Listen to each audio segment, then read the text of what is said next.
Hour, we will talk a little bit about Major League Baseball and the possible work stoppage coming or not in 2026. We should know about that. First of all, I will apologize. My voice is not going to be 100% today. Oof, that is. It sounds a lot different on the air. Yeah, I know. It sounded better in the back. So I'll try to keep it brief. But you and I know about a work stoppage and Skraby, because we've got 2 weeks left before our lengthy work stoppage.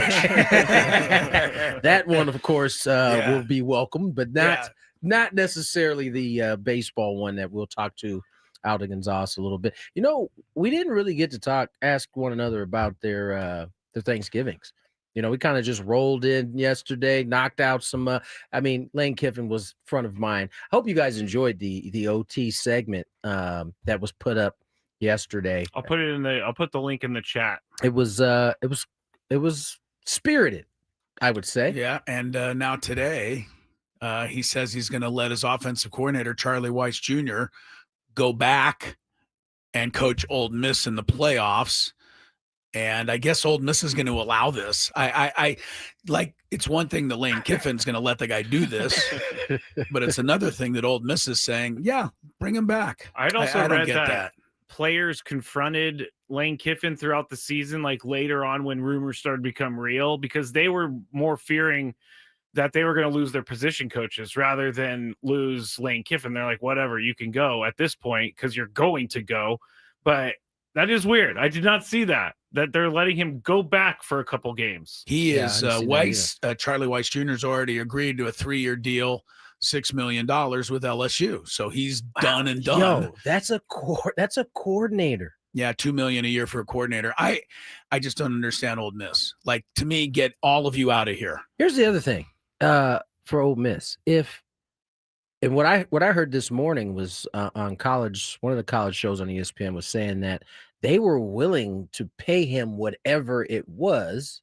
Yeah. That LSU offered. Right. He just felt like it was the better job, and that it was going to the NIL part. I'll tell you why. Oh no, I'll let you tell me. Did you see the figure? I did. I heard the figure. Yeah, the figure is that LSU has committed through each year that he's the head coach at least $25 to $30 million in NIL monies for the football team. It's certainly an advantage. And here, let me get this, because I thought I put it later in the doc, but here's some of the things in the contract. He's 7 years, $91 million, which is $13 million a year and tied for the highest in college football. Thank you.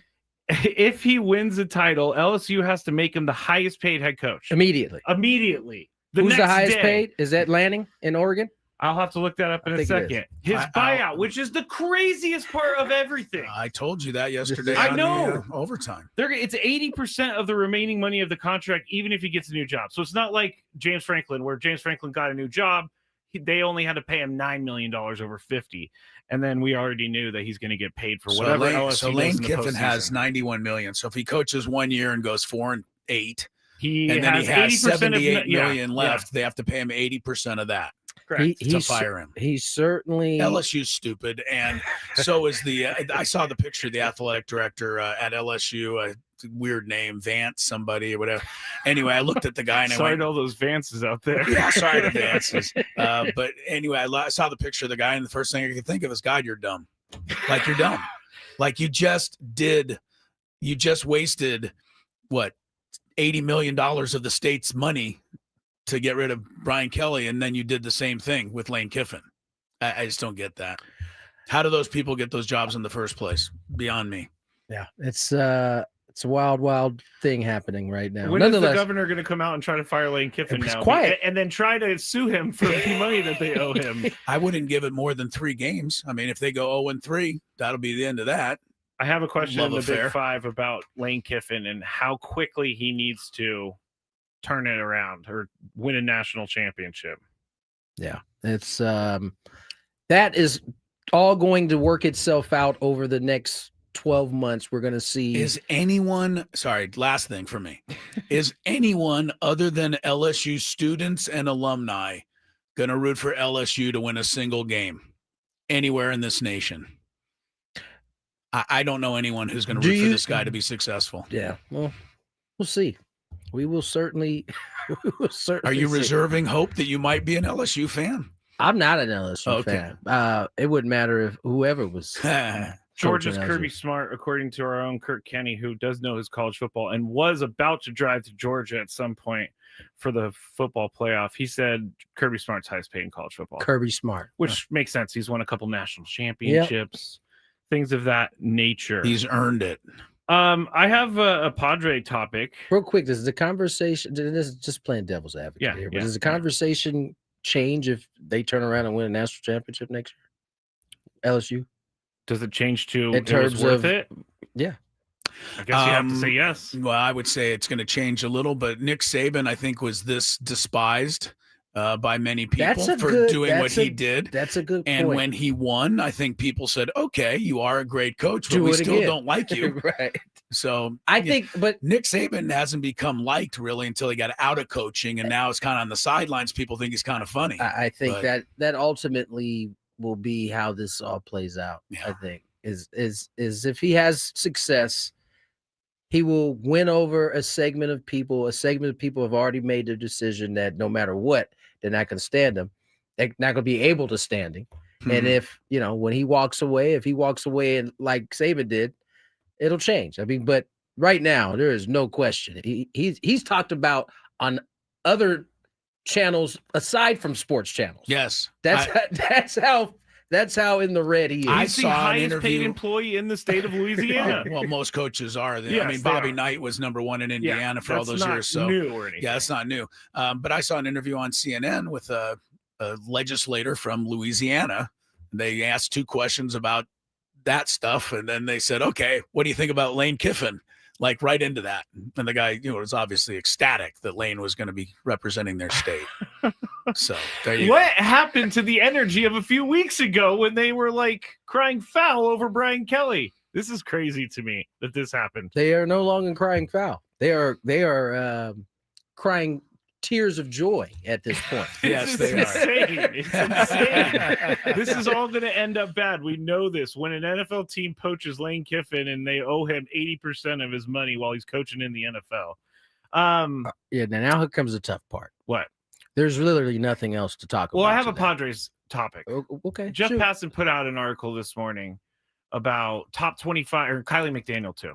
Top 25 players that are likely to be traded this offseason, or not likely, but the top 25 trade pieces. Okay. Jake Cronenworth is on that list, number 20, saying the predicted chance of getting traded 25%, but the write-up is saying that his contract is doable, 5 years and $60 million remaining. They can figure out what to do in the meantime defensively, but Jake Cronenworth might be the guy that ends up moving to give them a little bit of flexibility. I mean, why shouldn't you just finish it off with saying that they're predicting he'll go to the Mariners, Pirates, Marlins, or Royals, which tells me that this is just something to write in an article. That's not true, though, because they do a lot of trades with the Mariners. They do a lot of trades with the Pirates, the Marlins, and the Royals. Here's what I would say. You would need to scour those 4 rosters and see what else could come back in return in order for it to be like, oh, okay, that makes some sense, right?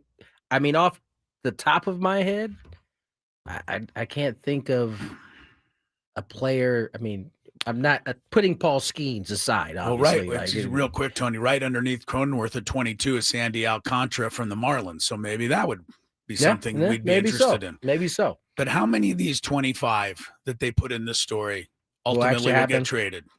3? Yeah, maybe. Who's their number 1? Let me go back. I didn't even look at I'm just saying. Number 1 is Skubal. So Skubal's number 1, Ketel Marte number 2. So if we're saying that 5 of the 25, we'll give them that. 5 of the 25 get traded. That means I could sit down tonight at home, write a list of 25 players, put it out there. Articles much. Don't. That's not true. I use them in the show all the time. I love these things. There's something to talk about. But why do you not like it when ESPN does it? Well, no, I just think this is something to write. I don't think they have any more insight than anybody else. I guess his point of if 5 of 25 work out and you start getting into the 20s, you might not be. Those guys might be very unlikely to go. Right. If 20 of the 25 get traded, then I'm going to go, okay, you knew something.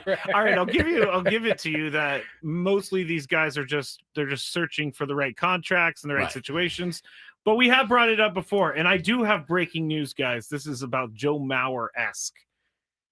Are you breaking it now? Yes, Alek Manoah and the Angels have agreed on a 1-year deal. Well, finally the show can take off now. I just get so upset whenever I see these pop-ups from Jeff Passan. I'm like, Padres, nope. Stop expecting that. All right, let's get to break. We will figure out what else we're going to talk about. Alden González will join us. I think we should talk about your new, your old favorite player who popped up last night and caused you a night's worth of anguish. Oh, yes, he did, didn't he? Dylan the villain. He was in rare form, literally last night. Yeah. Really? Yes, he did. We'll get to it on the other side. We're Gwynn and Chris. With T-Mobile, we don't miss out on any family fiestas. Hola, mija, ¿cómo quedó el mole? It turned out great.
That's okay.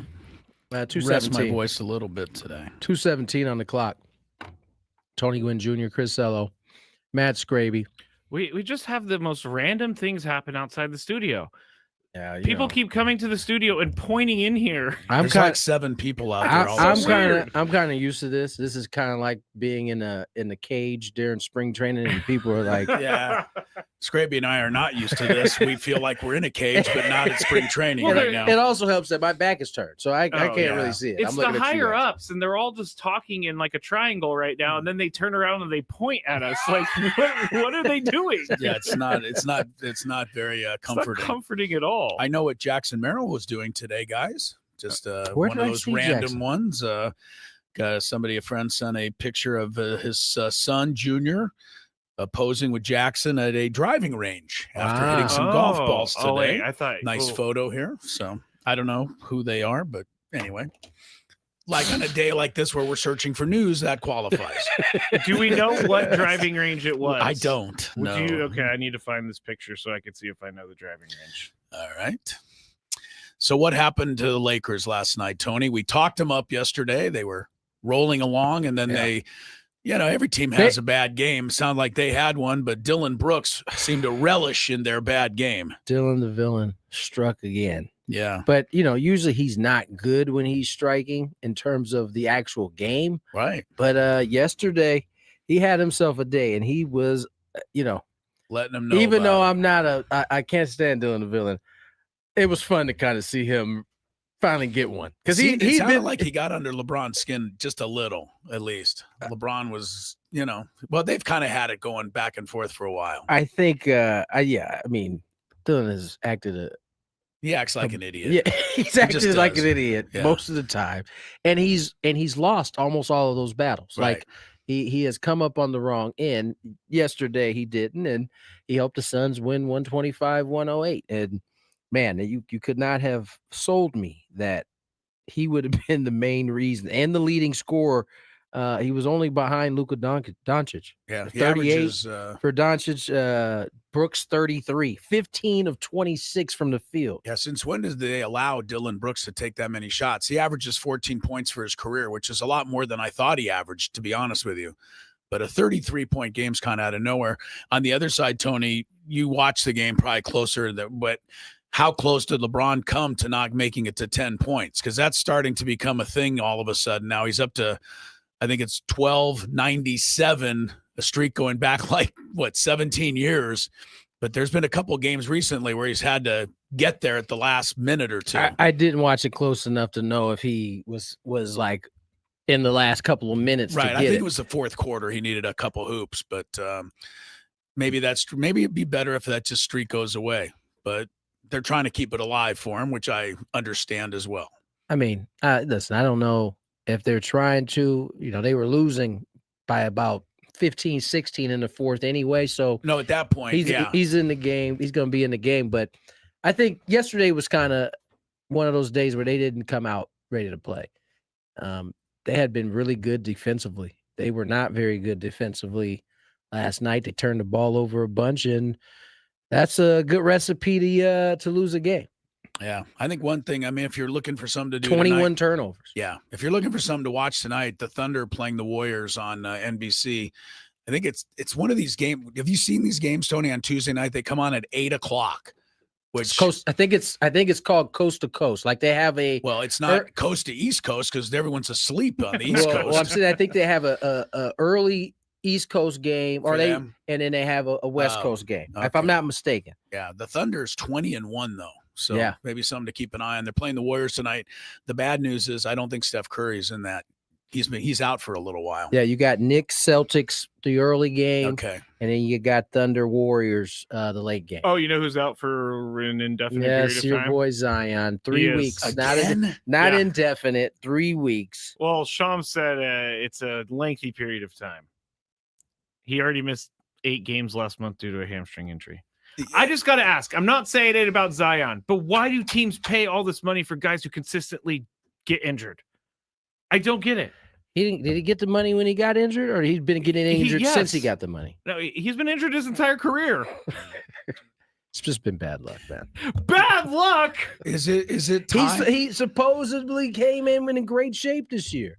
That's what they said. He got in shape. But all that pepperoni went to his hamstring. Oh, now listen to you. Listen to you. What I was going to say, is it time to maybe be a tiny bit impressed that he's able to sit out 15 games, come in, score 35 every game, and then get hurt and miss 15 more? Because when he's in there, he's averaging 25 points a game for his career. Yeah. And that's, missing all these games. So it is crazy that he can just come in and play like that. I'm going to go and get Chris some lemon tea. Everybody's calling him Blanche from Golden Girls on the chat. Which one was that? I don't even know. I think that was the taller one, right? B. Arthur?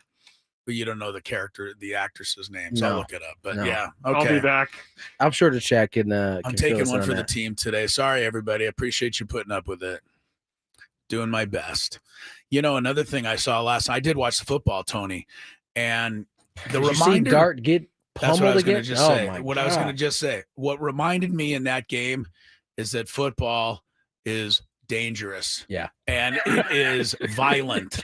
And super violent. that guy, number 53 for the Patriots, I think it's Ellis. Yeah. He got the hit on Dart. That was one.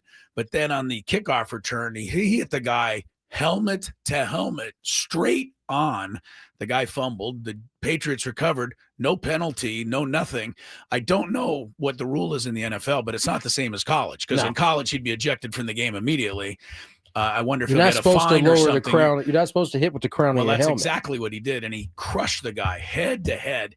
Of course, the Patriot guy, just got up and seemed to relish in that hit. I mean, that's the crazy lunatics you're playing up against sometimes. The hit he got on Dart, it was clean. It was inbounds. It was 100% clean. It looked like it wasn't, but when they showed the replay, it was. Yeah. And we'll say it again, Jackson, please get out. You're gonna get you almost got decapitated on that particular play. Jackson Dart, I will give him credit. He asked him about it after the game. He said, "Hey, this ain't soccer." So he was, he got it. He's like, "Hey, I got the hit. That's right. That's not happens, soccer, but you might be playing soccer. You keep keep running like that. Take your toll for sure. I mean, could you imagine?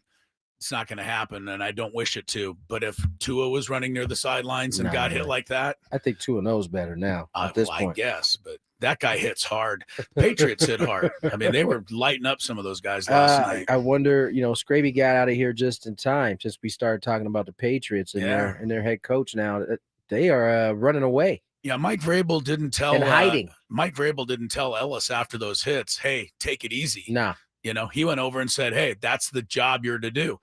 And I think that's the whole thing that Vrabel's able to bring. He brings toughness. I think that's the two things, the thing that kind of. That was quick, by the way. I wish when I ordered lemon tea elsewhere, it came this quickly. Actually, it's not lemon tea. It's cranberry harvest. Well, that's not going to help, is it? Yeah.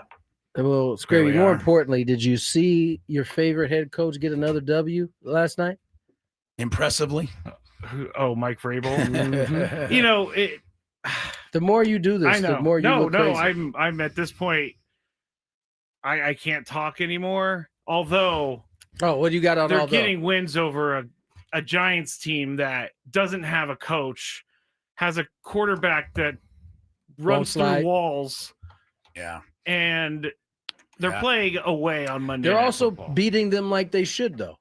Yeah, like a drum. How did the 10-2 Rams fare this week? I mean, it's the NFL, and you still got to win these games. Anybody can be beat. You know what Mike Vrabel's smartest decision was? Buying in on Drake May, because that guy is good. He is for real. I think he's for real, but I also don't see a hand get laid on this guy. They Who's block that? Drake May. No. I see him go back to pass. I see him survey the field. I see him maybe dance a couple steps to his right and then throw a clean pocket. It's similar to what I used to see with Brady when he used to go back there. And I think that helps make Drake good. I'm being told to zip it on the chat because I've been trash talking Mike Vrabel all year long. You have. We're gonna go to somewhere and introduce you to him straight up. See how that goes. I would tell him how much I loved him. Yes, If he was standing in front of me, that guy's huge. Are you kidding me? He's not a small man. No, and his mustache just makes me more scared of him for some reason. By the way, the Giants once again proving that they were correct in firing their coach, but keeping their genius of a GM. General Manager Joe Shane was asked about the Giants' 2-11 record this year and 5 wins over the past 2 years. Shane reasoned, quote, "Not good enough." Yeah, no kidding. No kidding. Thanks.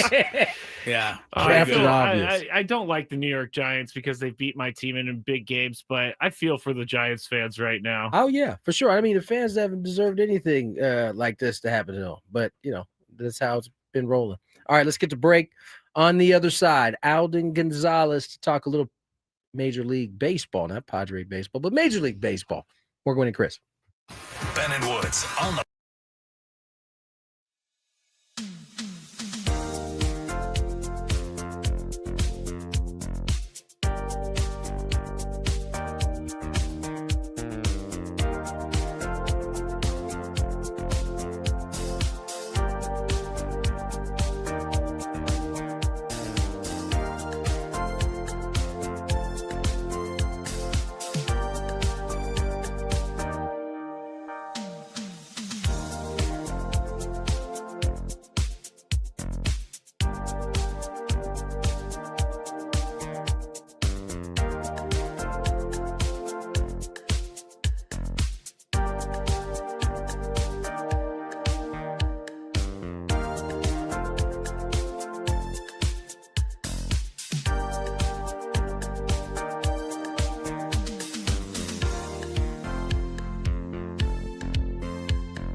Alden González will join us shortly.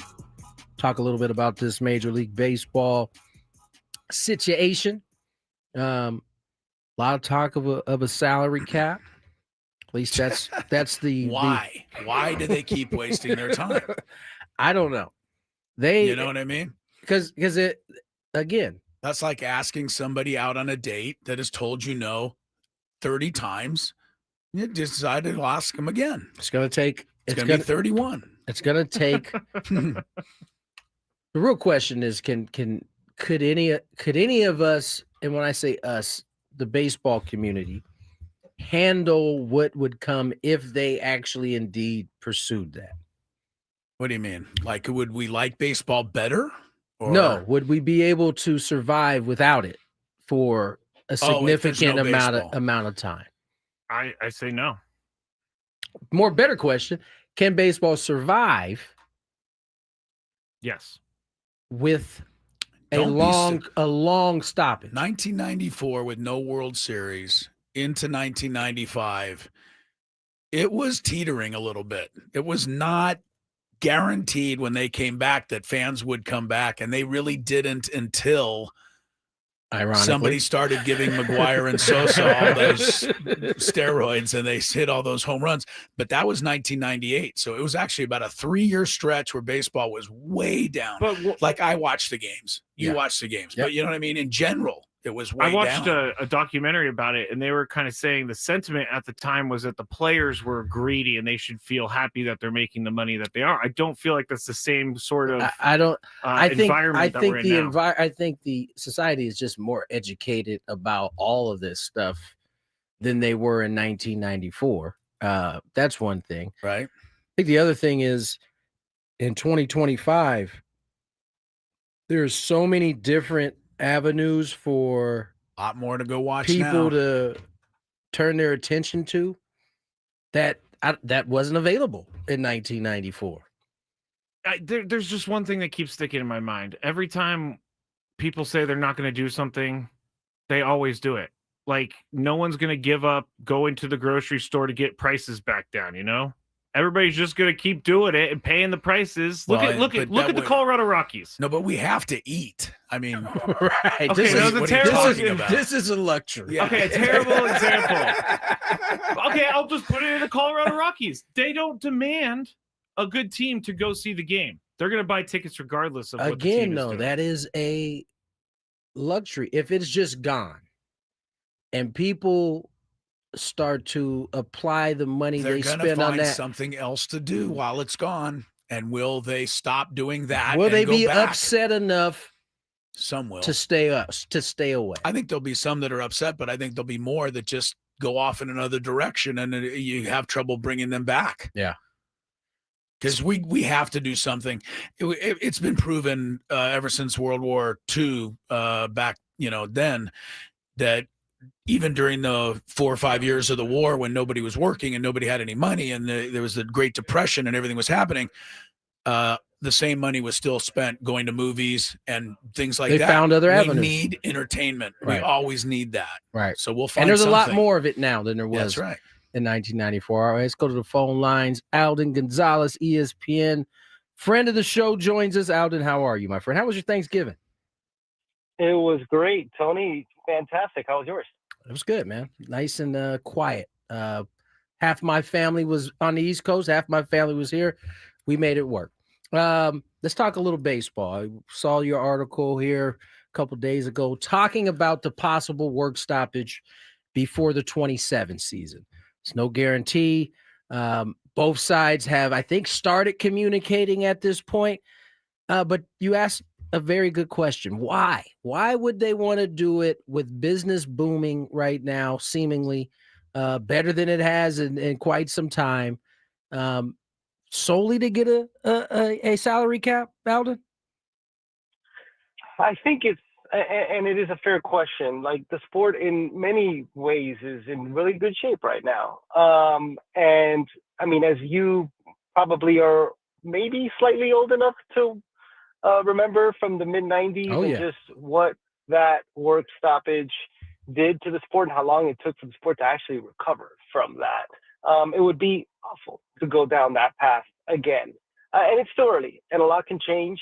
But economic disparity continues to be, and increasingly so, a major flashpoint in the sport. And it's been exacerbated by the Dodgers and Mets spending to levels that other teams claim that they can't. You saw Hal Steinbrenner, the Yankees owner, talk about how he'd be in favor of a salary cap. And I mean, like, when you have the Yankees owner coming out talking about how he would support a certain type of salary cap, I think that says something about the mindset of these owners right now.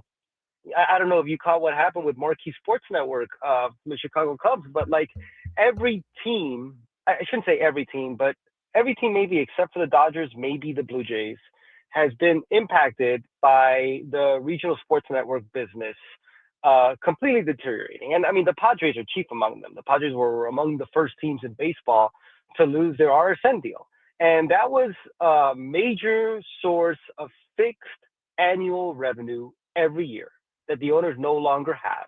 And now a lot of them point to that in saying that the economic disparity is greater than ever. They can't afford to keep up with several other teams, the bigger market teams, and it's a problem that needs to be addressed in negotiations. And then on the other side of that, you have a players union that has said from its foundation, from its inauguration, that they would never accept a salary cap. Mm-hmm. And when those are the starting points, it's a pretty precarious situation, even though we are still 12 months out from this actually being a real thing that affects the sport.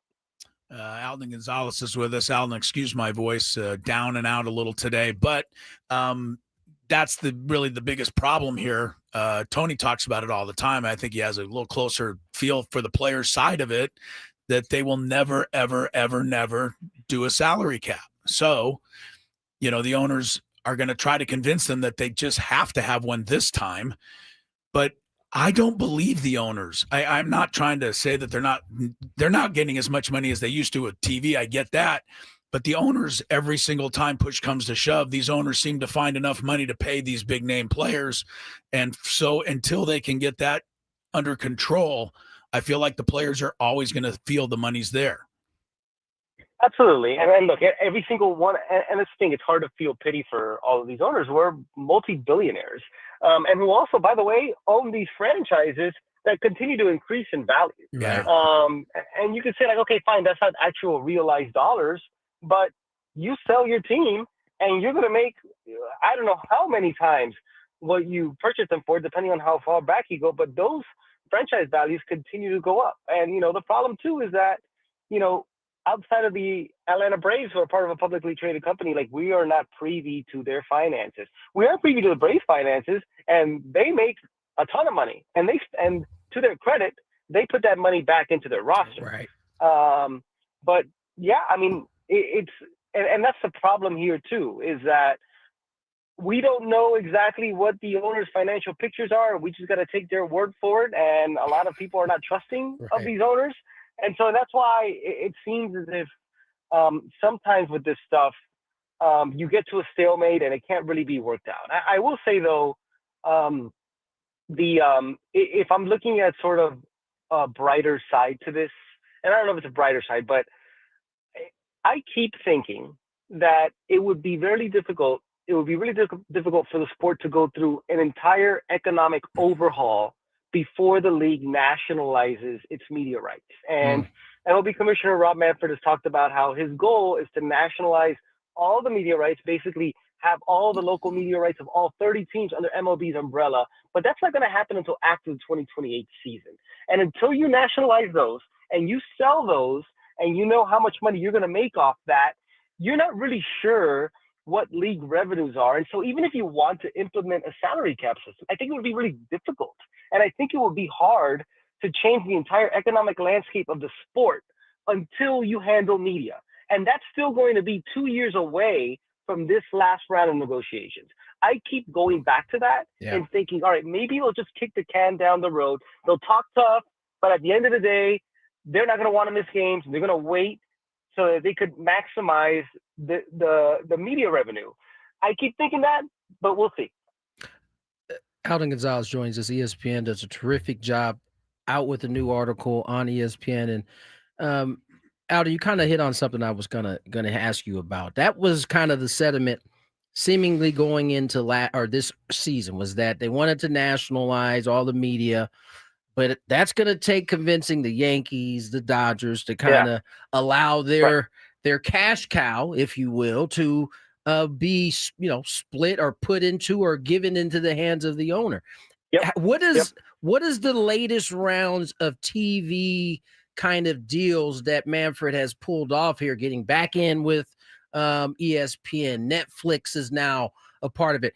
How does that mix in? Is that him really kicking it down to 2028 when those deals come about, or were those deals a little bit longer than 2028? No, he has said it ever since Diamond Sports Group, which owned the majority of the RSNs, or owned the more RSNs than any other affiliate did. When they went through the bankruptcy process, he said that his goal is to nationalize revenue by the end of 2028. And these deals are a direct signal toward that. All of them expire in 2028. These are all 3-year deals. The ESPN one, the Netflix one. Who am I missing? I'm missing somebody else in here. But all the deals here are through 2028. That's when the league's going to nationalize all the revenue. But you're right, Tony. I mean, you asked the central question here. I mean, one of the Dodgers' biggest advantages, maybe, outside of Shohei Ohtani and just the economic driver that he is their RSN deal and how ironclad it is and also how lucrative it is. And I think that's going to be the biggest question. How do you convince the Dodgers, the Yankees, the Red Sox, I'll throw the Blue Jays in there, maybe the Phillies and the Giants? Yeah. And the thing is, too, if you're going to sell these rights nationally to a major company like an ESPN, like an Apple, like a Netflix, you're not gonna get anywhere close to the amount of money if you don't have the big market teams. Right. You need those teams in there, and that's gonna be the biggest thing. And it's gonna be like, how does it work in terms of collective bargaining? Like, hey, I'm pretty sure that if you're the Dodgers or the Yankees, you don't want it to be split evenly among 30 teams. Right. Nor should you think that. You deserve a bigger piece of the pie, and that's something that they're going to have to work out. I would imagine that's exactly, when they get down to brass tacks and the owners ask for a salary cap, I'm positive that's what the players are going to counter with. Like, well, why don't you just get your teams to kind of get in the same page and kind of split their revenue amongst each other? I mean, it does seem like a very, as you said, precarious situation. Do they end up just kicking the can down in the collective bargaining agreement so everybody can see what happens in 2028? Like, how does that factor into this? Yeah, and that's the thing. And here's the good thing for me is that I can kick the can down the road, right? Like, I don't have to. I am dreading covering this again because I feel like I just covered this recently. Yeah. They're not gonna. They've had like informal talks, but they're not really gonna get down to brass tacks until like maybe this coming spring training. That's when this is really gonna start. And then they're gonna hem and haw until maybe November. November is gonna be when they really get down to it next November. So at this point, I don't know that either side has truly defined what their bargaining points are going to be. We know that MLB is going to push in some way to a salary cap. What does that look like? How are they going to get the union to agree to it? I think both sides are still trying to figure that out. Alden González is with us. By the way, Alden, you may think you don't have to make a decision now, but Tony and I are going to recommend you for commissioner of baseball. So you may have to be involved soon. I don't want that job. I'm sure you do. Well, you'd be a voice of reason, which is something that they probably wouldn't know how to deal with. We were kicking it around before you came on. If they did strike or there was a stoppage for a year, compared to 94, how much more would it hurt the sport this time? They have to at least be thinking about that in the back of their mind before they do anything that stupid.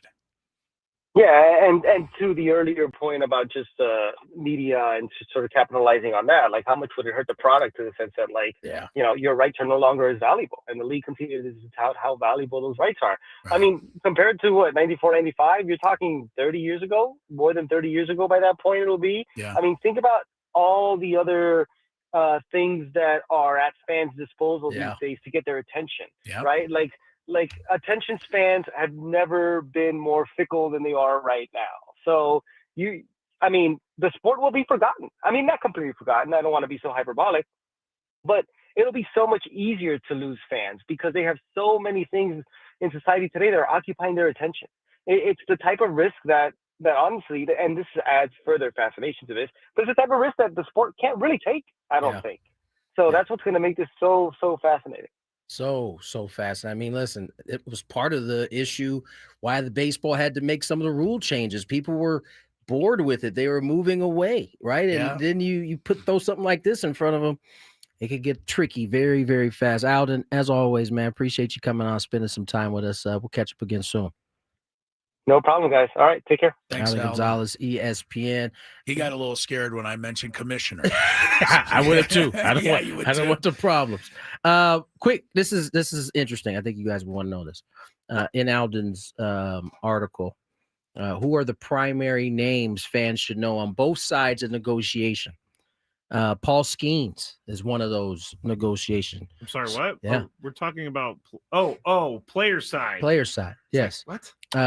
You think he would be out there representing The owners? I don't think that he doesn't scream public office to me.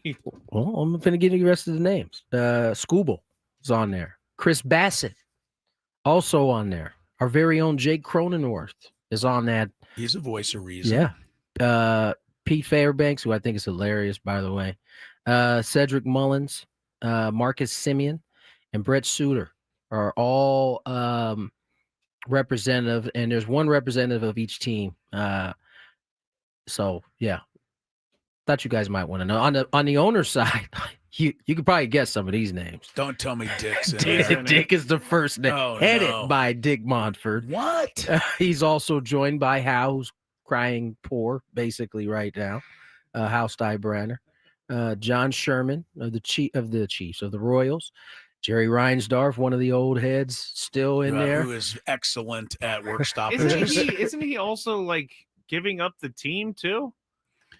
I'm not sure. Ishbia was like bought it, I thought. But he's the old guard. Yeah, but Ron. you know what? I I don't know that matters. If I'm not mistaken, I think Ron was still heading the owner's side, even though I think he's part of the team. Ron Fowler still. Right. So I don't know that matters. He's certainly, and then you got Ray Davis, Texas Rangers, Mark Antanasio, the Milwaukee Brewers, and there are other, owners involved. But those are the main heads that'll be.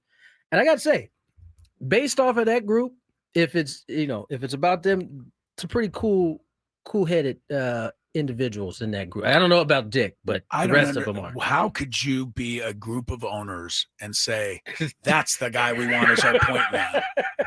Is he the guy who was the only one volunteering for it? He might be the one that is most hardline. See, we have to keep costs low. Yeah, right. he seems like he might be the most hard line. Like, I can understand why the Padres, Dodgers, Giants, and Diamondbacks want him there forever, because that's one less team they have to compete with, and they know it. But to have him representing baseball is terrible. They might be upset when they add these two new teams, because the Rockies very well might not be in the Western Division once these other two teams are out. We got to do what we can to keep them here. Keep them in the division. Yeah, keeps us out of the cellar forever. I guess Paul Skeens, I was thinking about the players. Paul Skeens would represent the newer players, but he doesn't really represent. It's not about the newer players, because if the players' issue most likely is that there's too much of a gap between the top 2% and then everybody else. Yeah. They'd like the middle class to get a significant raise. I think that's part of the goal every year. I mean, the minimum goes up, right? But the middle class of Major League Baseball players probably is the one that's getting jobbed the most, the way things kind of work out right now. You would think that the higher, like the Bryce Harpers and those people, would be the people out front because they're the head of it, but they don't represent most of the people. Right. It's guys like Jake, Cedric Mullins, Bassett, that's their middle class of and Paul Skeens is kind of there because he's not he's got there early, right? He's not yet to the big money. Remind everybody, all guests on 97 through the Fan, join us on the David P. Shapiro Fan Hotline. David P. Shapiro, criminal defense attorneys, helping good people regain control of their future when charged with a crime since 2010. Visit davidpshapirolaw.com. The Daily Gambit on deck.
Hour number 2 here on Gwynn and Chris. Tony Gwynn Jr., Chris Ello, Matt Skraby. Great conversation, I thought, with Alden González. You guys can check that back on YouTube if you want to go back and listen. What's the other... I'll give you all the ways you can go back. Give us and the check. other mechanisms that you can get back. We got YouTube, 97.3 The Fan on YouTube, or we have the Gwynn and Chris SD YouTube. You can watch the show, go back and find it. Also, you could go to the Odyssey app and type in 97.3 The Fan or Gwynn and Chris. You can see all the chapters on there. Or you could go on 97.3thefansd.com and look it up under the podcast section. There's many ways. Many ways. I almost asked you, did you clip yesterday's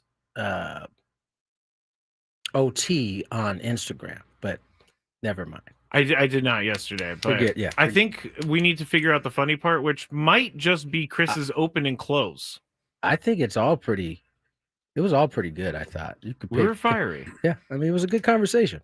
By the way, real quick, I mean, you listen to that conversation if you really, listen to it and the things that Alden said.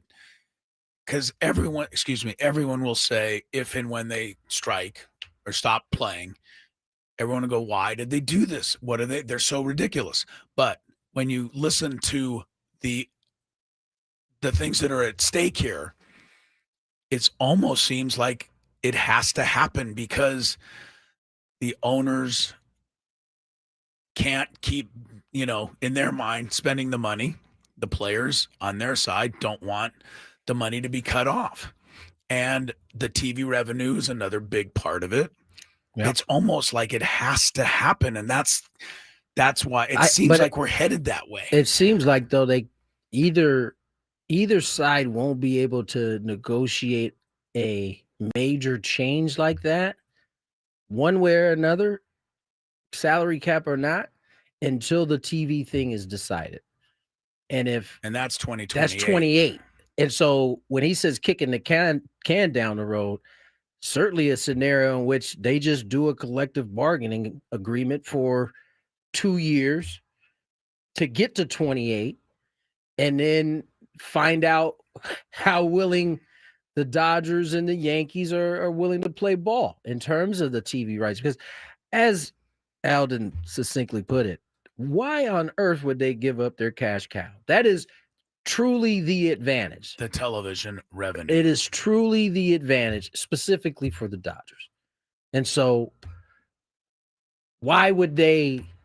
I mean, I certainly hope somehow that Rob Manfred has a trick up his sleeve that will get them to be like, oh, yeah, I see what you're trying to do. Yeah, he doesn't have a trick up his sleeve. You don't think we so? We know that, no.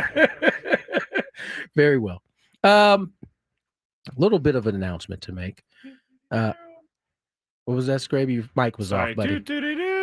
I asked that if you guys aren't doing anything, Saturday, January 24th, you come on down and join me. The American Lung Association Pickleball Tournament and Gala. Again, Saturday, January 24th, 2026. The Hub in San Diego, 9. It's off of Campus Road there. Campo Road there in Spring Valley. Get ready for a pickling. Oh no! Who wrote this? And dancing fundraiser with 300 plus business, community, sports, and health leaders for this exclusive and unforgettable athleisure style event to advance, most importantly, clean air, defeat lung cancer, and improve lung health for all. Tournament is king of court format. Friendly competition followed by dinner, dancing, live music, amazing prizes, raffles, and supporting an amazing mission. I've been a part of the American Lung Association now in San Diego for about 5 years. And so they do really good work. We've had a few events here in San Diego over the last couple of years. The Lung Walk happened. We've done it for like 3 or 4 years. And so, yeah, if you want to participate, get you guys, head to pickleforlungs.org. That's pickleforlung.org. Schedule of the event, it starts at 3 p.m. It'll end at around 7. I mean, you got dinner at 6:30, so it's a nice afternoon of a good time, and it's for a good cause. So, again, if you want more information, check out pickleforlungs.org. I've never played pickleball. It's actually a fun game. I looks fun. actually see why so many people get hurt, because you think you're playing in like this small area, you're not chasing, but that only makes you think you can go harder. And for most of the people who are playing pickleball, they are above the age of just being able to turn it up when you want to. And their knees don't move in that direction anymore. Right. A lot of folks enjoy pickleballing. So you could, I mean, what pickles?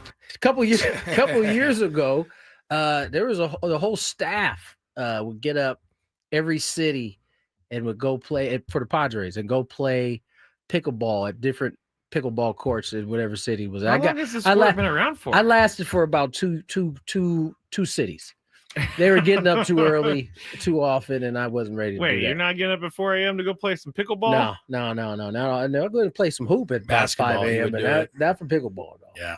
Chris, Basketball. you played pickleball? I don't, because I'm worried about the knee thing.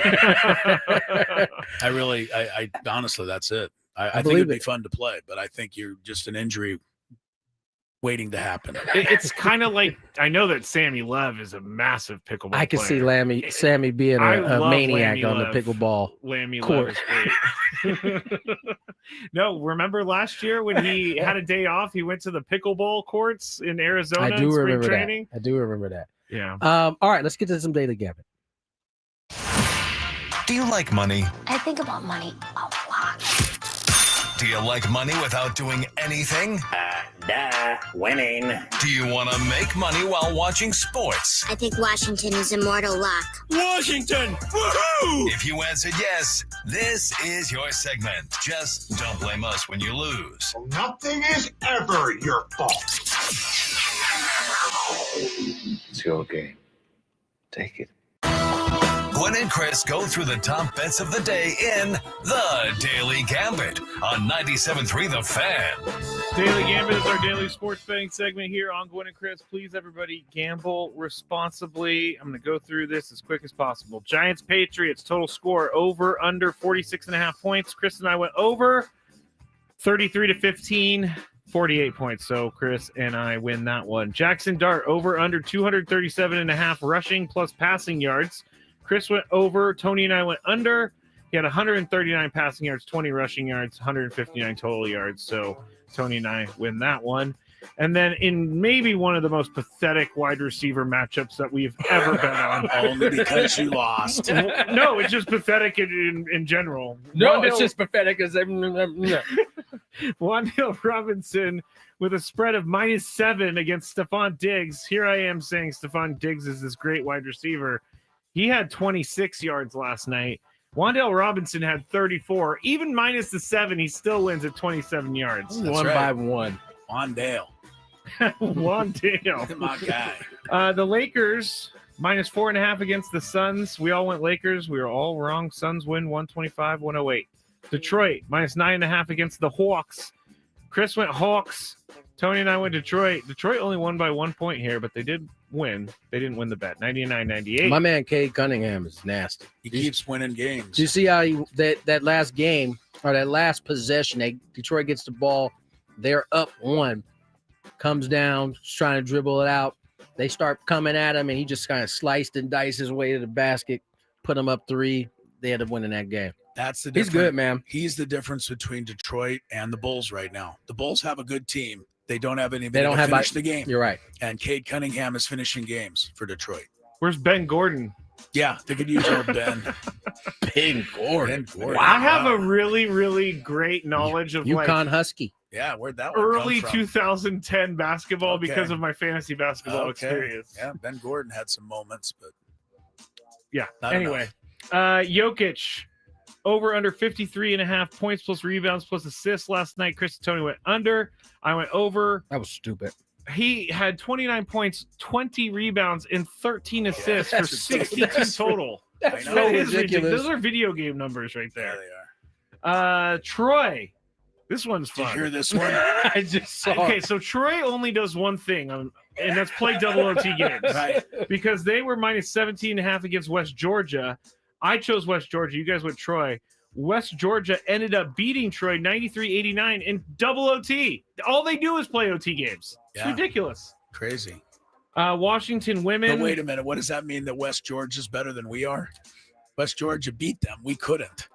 Yikes. We're the only one that they did beat. Right. In That's the right. double T. They lost to SC. Yeah, that's right. Man, it gets more and more depressing as we dig into it. I know. Washington women's basketball team minus 38.5 against, I believe, San Jose State. Yeah. We all went Washington. We were all wrong. They won 80-54, so that's only 26 points. Finally, St. Louis Blues minus 1.5 on the puck line over the Ducks. We all went Blues. Ducks win 4-1. And I was correct. The Ducks did have to use their third string goalie, but he's stoned St. Louis. So yeah, seriously. you never know. Real quick, this hour 97.3 The Fan is brought to you by U.S. Wellness Meats. This holiday serves something truly special. 100% grass-fed beef, lamb, and bison, plus pasture-raised pork and poultry from U.S. Wellness Meats. Sustainably raised, shipped to your door. Get 20% off your first order at uswellnessmeats.com. Can I just, we're going to give you the games in the next segment. But before we get there, I want to tell you in the next segment, there is one of the most high-profile people in the recent history of the world of sports, who is currently one of the top favorites to win the Academy Award for Best Actor in a Motion Picture. You know anything about this? Anthony Edwards? Anthony Edwards is not. For playing Kermit in that movie? Yeah, he was great. No. Okay, this guy is way more worldwide popular than Anthony Edwards. He could be the winner of Best Actor. I'll tell you who that is in the next segment. Someone who is a current professional athlete? Just current world of sports. Incredibly well known, like beyond what you would imagine. But you would never expect this person to be winning an Academy Award. Man, this is a tease Yes, right it here. is. Let's get to break. More Gwynn and Chris on the other side. Bank of America is the nation's leading business lender, and we're Thank you for listening to 97.3 The Fan. Be back shortly. I would be back shortly if the thing will click. See, I'm clicking. I have no idea what's happening. It's not playing any commercials right now. Well, this is just great, everybody. Let me see if I could try to start another one. All right. Well, this is awesome. On the air right now with no help, and there are no commercials to be played. Actually, you know what I'm going to do, everybody? You're getting a real live thing right here. This is real live Matt Skraby. I'm going to have to restart Wide Orbit real quick. So goodbye, Wide Orbit. It's not even closing. I'm going to text Adam, and I'm going to say, Adam, I tried to go to break and the commercials did not play, and the program won't shut down. Oh, you know what I'm going to do? I'm going to have to do some Control-Alt-Delete over here. Control-Alt-Delete. Okay, I got it. Task Manager. It's not coming up. There it goes. Task Manager came up, everybody. I have no idea. I'm way too generous with my stroke giving. Never mind. Are you really? Never mind. Wait. I did not mean for that to happen. I did not. That sounds like a promo to me. Skraby's giving out strokes. I can't wait to hear that one. I'm going to laugh for a while on that one. Nate says, Skraby, maybe you should date her. You might be a generous stroke giver, but I don't think she really wants to leave her boyfriend for that. All right, that was good. In full disclosure, I'm reading this. Tony can't gather himself right now. That was a good one, Chris. That was a really good one. So I saw this at 7-Eleven, and I had to get it. It's called the One Chip Challenge. It was sitting there in the aisle, and I thought, why not? Because I am into spicy stuff. But this thing looks pretty hot. I'm not going to lie. It says a Reaper pepper and a Scorpion pepper. It's also in the shape of a coffin, which doesn't make me very happy about that. It doesn't make me feel good. Oh, extreme heat, it says. I'm going to try a little bit first, just so I don't die, I guess. That's the thing I'm saying. This looks... I don't even know if I should be eating this. It looks like it has mold or something, but let's see how hot it is. Let's go. There's a little bit of spice there. It's going. Oh, man. This is hot. It's not that bad, though. I still have this side to go. It is getting hot. I'm not gonna lie. My mouth is like getting crazy. Now it's kicking in.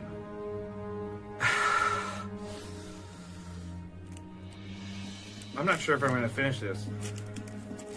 Honestly, it's getting serious. I gotta go with the milk. My mouth is dying right now.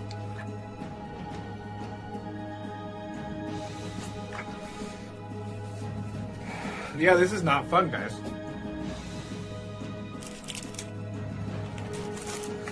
Never gonna do that again because my mouth is on fire. Thank you for listening to 97.3 The Fan. Be back shortly. I would be back shortly if the thing will click. See, I'm clicking. I'm clicking. I have no idea what's happening. It's not playing any commercials right now. Well, this is just great, everybody. Let me see if I could try to start another one. All right. Well, this is awesome. On the air right now with no help, and there are no commercials to be played. Actually, you know what I'm going to do, everybody? You're getting a real live thing right here. This is real live Matt Skraby. I'm going to have to restart Wide Orbit real quick, so goodbye, Wide Orbit. It's not even closing. I'm going to text Adam, and I'm going to say, Adam, I tried to go to break, and the commercials did not play, and the program won't shut down. Oh, you know what I'm going to do? I'm going to have to do some Control-Alt-Delete over here. Control-Alt-Delete. Okay, I got it. Task Manager. It's not coming up. There it goes. Task Manager came up, everybody. I have no idea. I'm way too generous with my stroke giving. Never mind. Are you really? Never mind. Wait. I did not mean for that to happen. I did not. That sounds like a promo to me. Skraby's giving out strokes. I can't wait to hear that one. I'm gonna laugh for a while on that one. Nate says, Skraby, maybe you should date her. You might be a generous stroke giver, but I don't think she really wants to leave her boyfriend for that. All right, that was good. That was good. In full disclosure, I'm reading this. Tony can't gather himself right now. That was a good one, Chris. That was a really good one. So I saw this at 7-Eleven, and I had to get it. It's called the One Chip Challenge. It was sitting there in the aisle, and I thought, why not? Because I am into spicy stuff. But this thing looks pretty hot. I'm not going to lie. It says a Reaper pepper and a Scorpion pepper. It's also in the shape of a coffin, which doesn't make me very happy about that. It doesn't make me feel good. Oh, extreme heat, it says. I'm going to try a little bit first, just so I don't die, I guess. That's the thing I'm saying. This looks... I don't even know if I should be eating this. It looks like it has mold or something, but let's see how hot it is. Let's go. There's a little bit of spice there. It's going. Oh, man. This is hot. It's not that bad, though. I still have this side to go. It is getting hot. I'm not gonna lie. My mouth is like getting crazy. Now it's kicking in.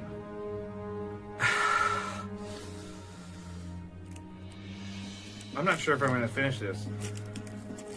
Honestly, it's getting serious. I gotta go with the milk.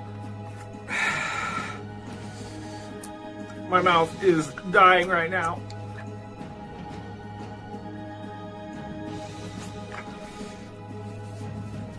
Yeah, this is not fun, guys.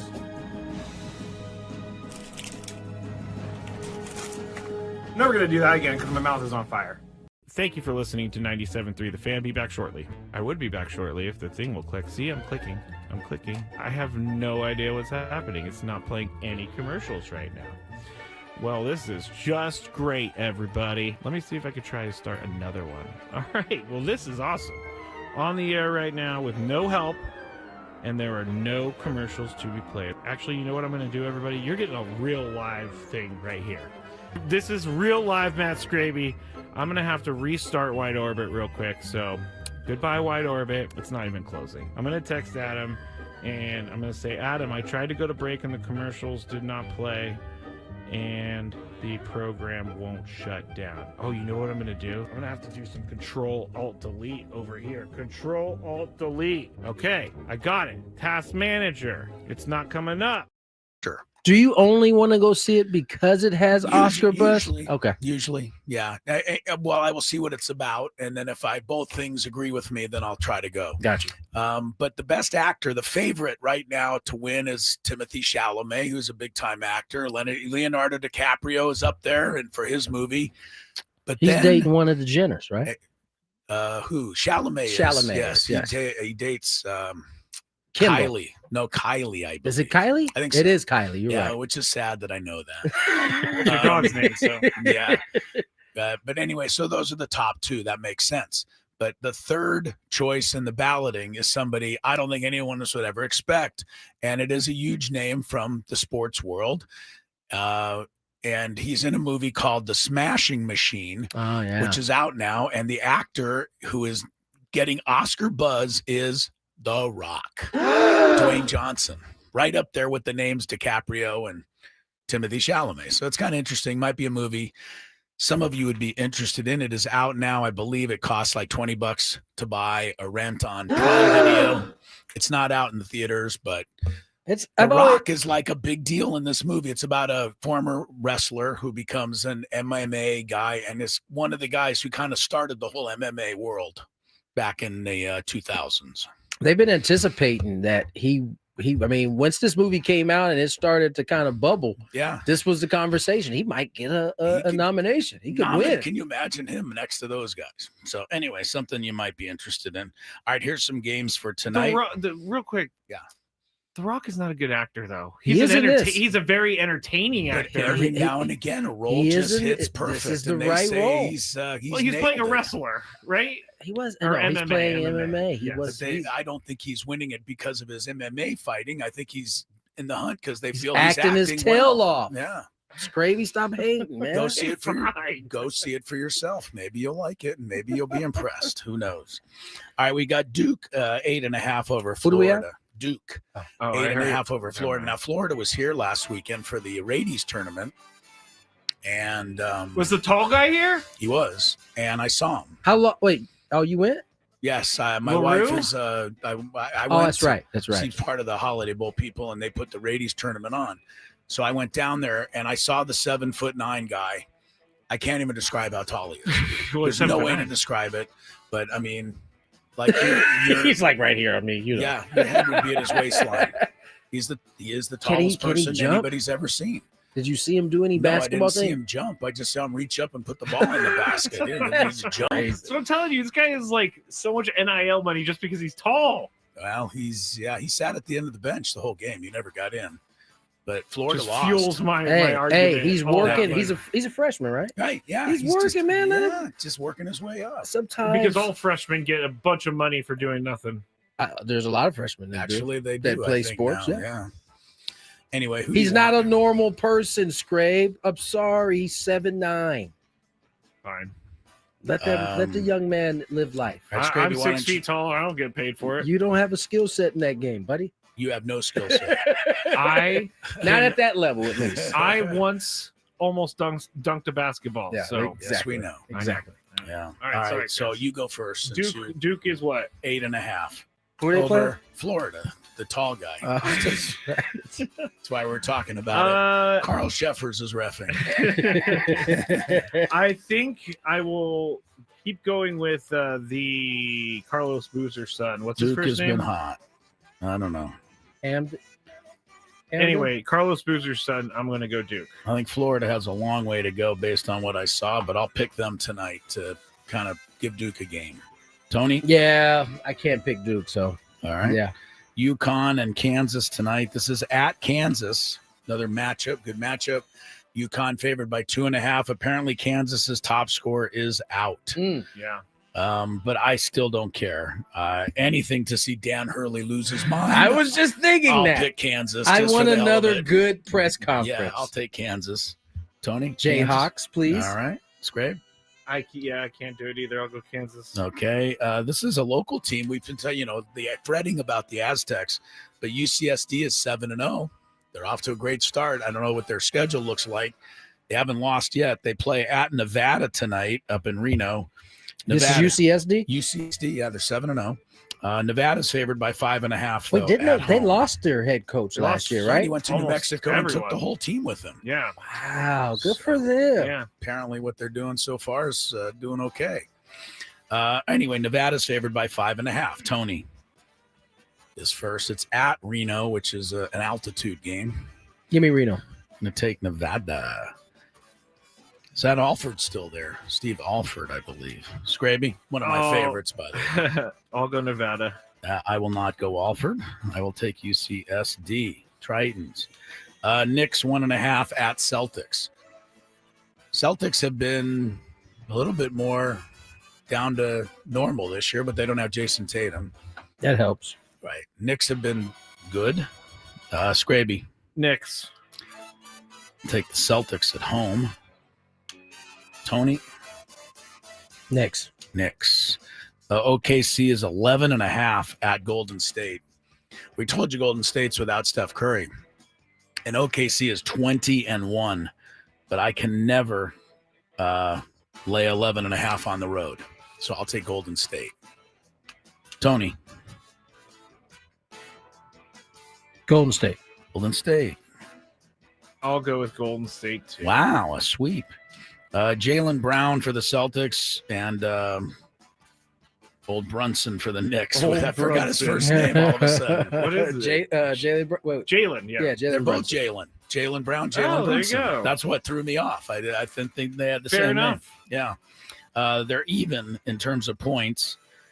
Brunson usually scores the most. I'll take him. Tony? Yeah, Brunson. Skraby? I'll go Jaylen Brown. Draymond Green, 15.5 points plus rebounds.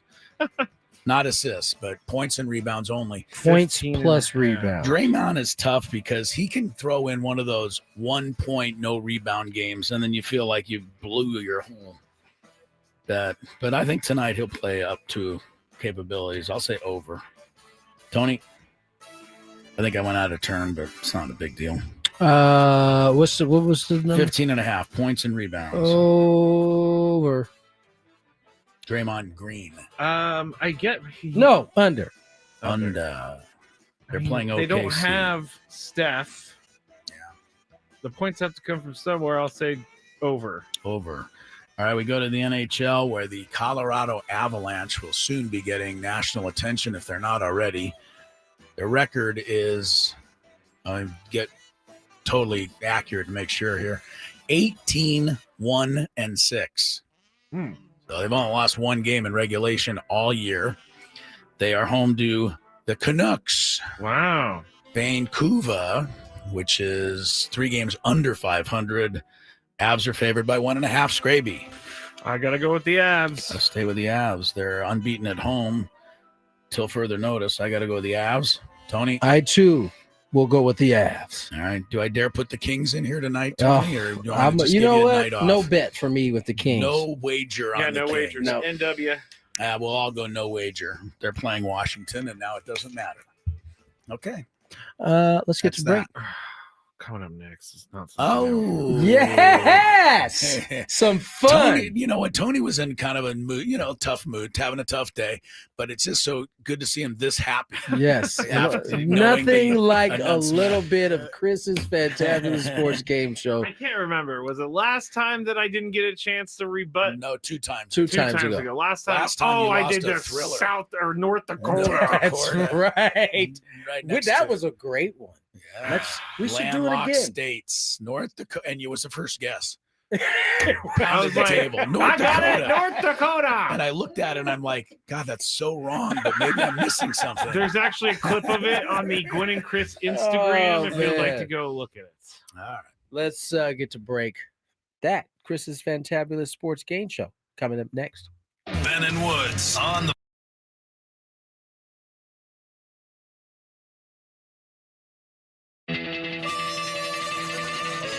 All right, so here's what happened. I was at the corner, and I'm going to call out the streets because who cares? It was Claremont Mesa Drive and Ruffin Road, which is pretty close to our radio station here. Yep. I had to run over and pick up a little cash from the bank. That was simple, trip before I came into work. And I'm on Rough and Road, coming up to Claremont Mesa Boulevard. Rough and Road can be a little rough sometimes. Well, they could pave that. It wouldn't hurt. Yeah, it wouldn't hurt. They can't call it paved road. I know that. Wait, your issue isn't the potholes in the road? No, that was I'm used to that. So we come up on Claremont Mesa, and we're at the stoplight. I'm in the left-hand turn lane to turn left on Claremont Mesa. I'm the third car back, and there's 2 left turn lanes. There's 3 cars in line here, and then the going straight is also red, and that is backed up each of the lanes. So that I've got cars on my right, I've got cars on my left, I got 2 in front of me, I got people behind me. No big deal. Light cycles through. And our turn doesn't come. Oh, no. So the cross traffic gets to go again. And then the people coming across in our direction, they get to go again. And then for a second time, they skip our turn. Well, that's what I thought. So now... Actually, you're not going anywhere. You're stuck. Right, you're stuck. You're not going anywhere. And my first thought, of course, as a good scout or, athlete, is to look around. Is there any way out? Can I back up? Can I, I'll do anything. But there is nowhere for me to go. No. It happens a third time. Whoa. And I'm pretty clear at this point, this light's broken. And I'm starting to think, how are we going to get out of this? Am I going to have to call, the police to come and fix it? No one's going to know it's broken. 911 emergency response. Yeah. Emergency. Rough and Road in Claremont. The light is stuck. The light is stuck. And so this is 5 minutes probably, but you can imagine 5 minutes. No, that's a long time, right? Time. Well, when it comes to the 4th time, I finally start just leaning on my horn. Oh. I'm trying to get... What are the people in front of you going to do? Well, because there was a moment, right, after the traffic comes this way, it paused. You want them to run the light. You could at least a couple people could run the light. We could get this going here. You want them to run the light. I did. Break the law. Well, they had to. Otherwise, we'd still be there. Anyway, so this is going on. So I'm starting leaning on my horn. The lady next to me looks at me like, "What the hell are you doing?" Good for her. Good for her. And good for her. Yeah. I'm like, ma'am, kidding. Are you just clueless? Were you going to sit here the rest of your life? She has faith that the light's going to turn eventually. Evidently so.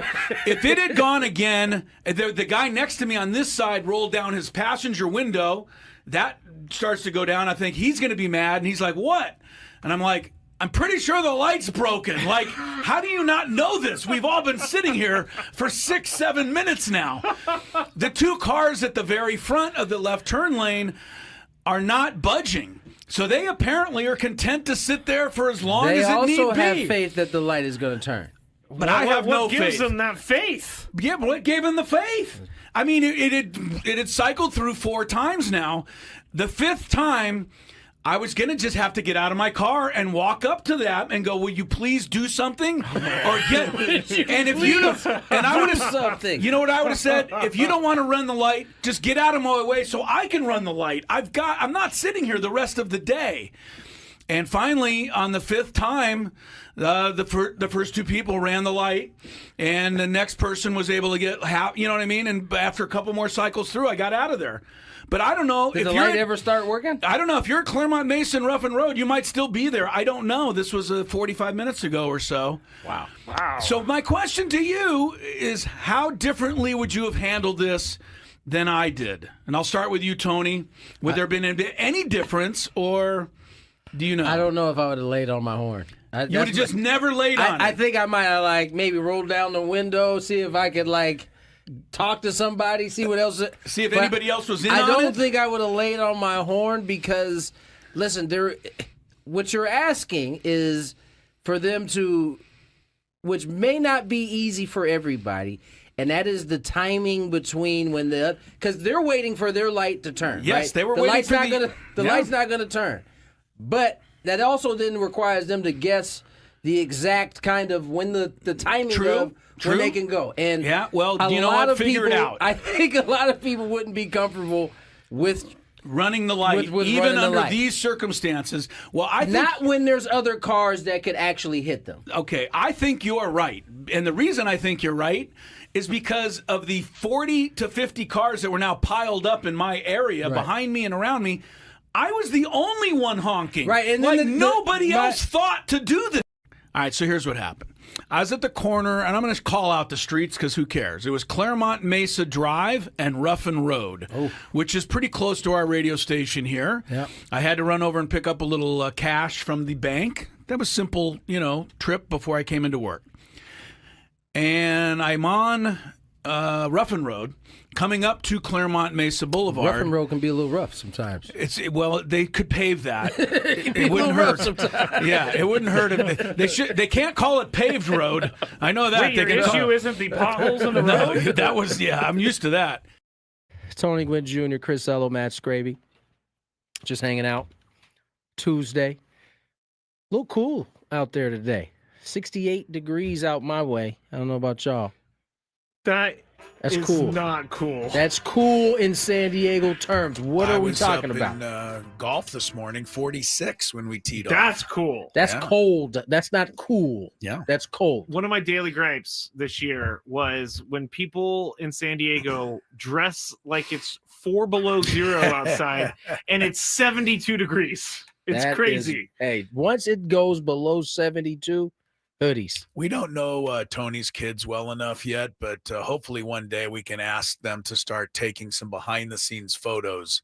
I would love to see him bundled up at one of his daughter's soccer games. First of all, imagine those are the coldest places in San Diego. That's what Is those soccer games? Yeah, for sure. Well, the fields are open. You just get that breeze. You're just sitting there on that concrete.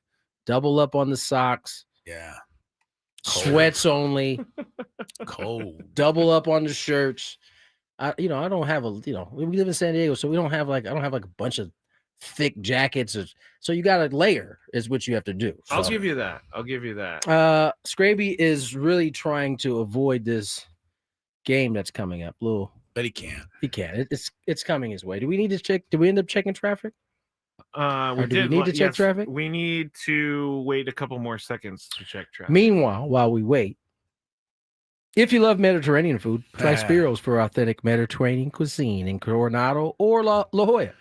For dining or takeout options, visit spiroscuisine.com.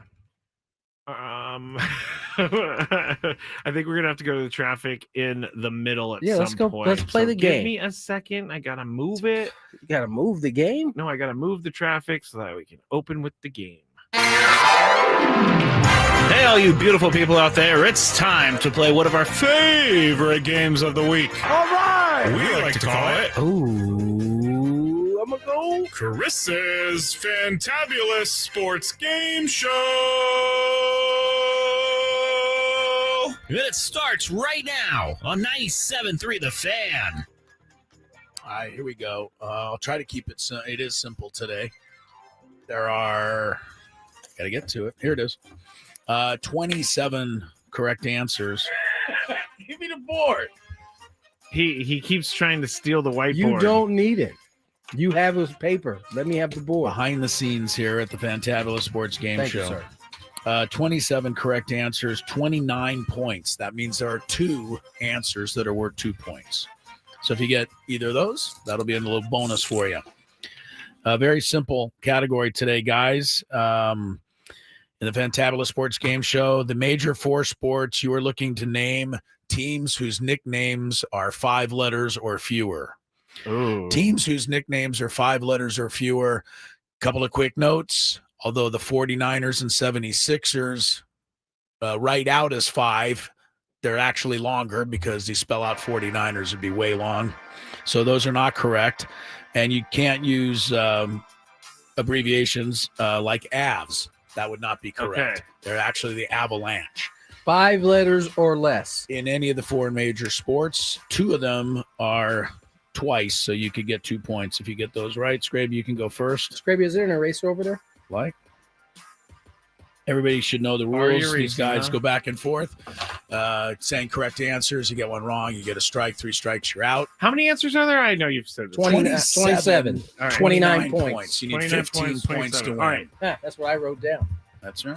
Tony's got it. Mm-hmm. I'm going to go with Heat. Miami Heat, number 1. Correct, 1 point. Skraby's on the board.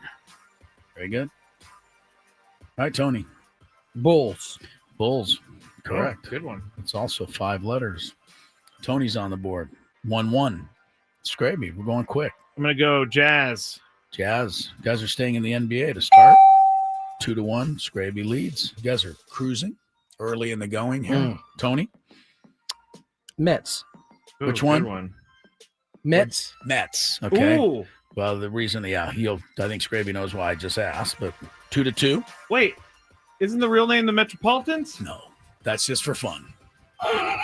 Oh, shut up. I'm trying so hard to I know get you some are. points. Good luck there, but no, that's just for fun. 2-2. Ooh. All right, let me think. I got to go in a different direction a little bit. Bears. Bears. Spelling is important. That is correct. Skraby leads 3-2. We're looking for nicknames of 5 letters or less in any of the 4 major sports. There are still 2 out there that are worth 2 points, if you can think of those. Tony's turn. Skraby leads 3-2. How about the baby bears? The Cubs. Oh, Cubs. Correct. Tony 3. Skraby 3.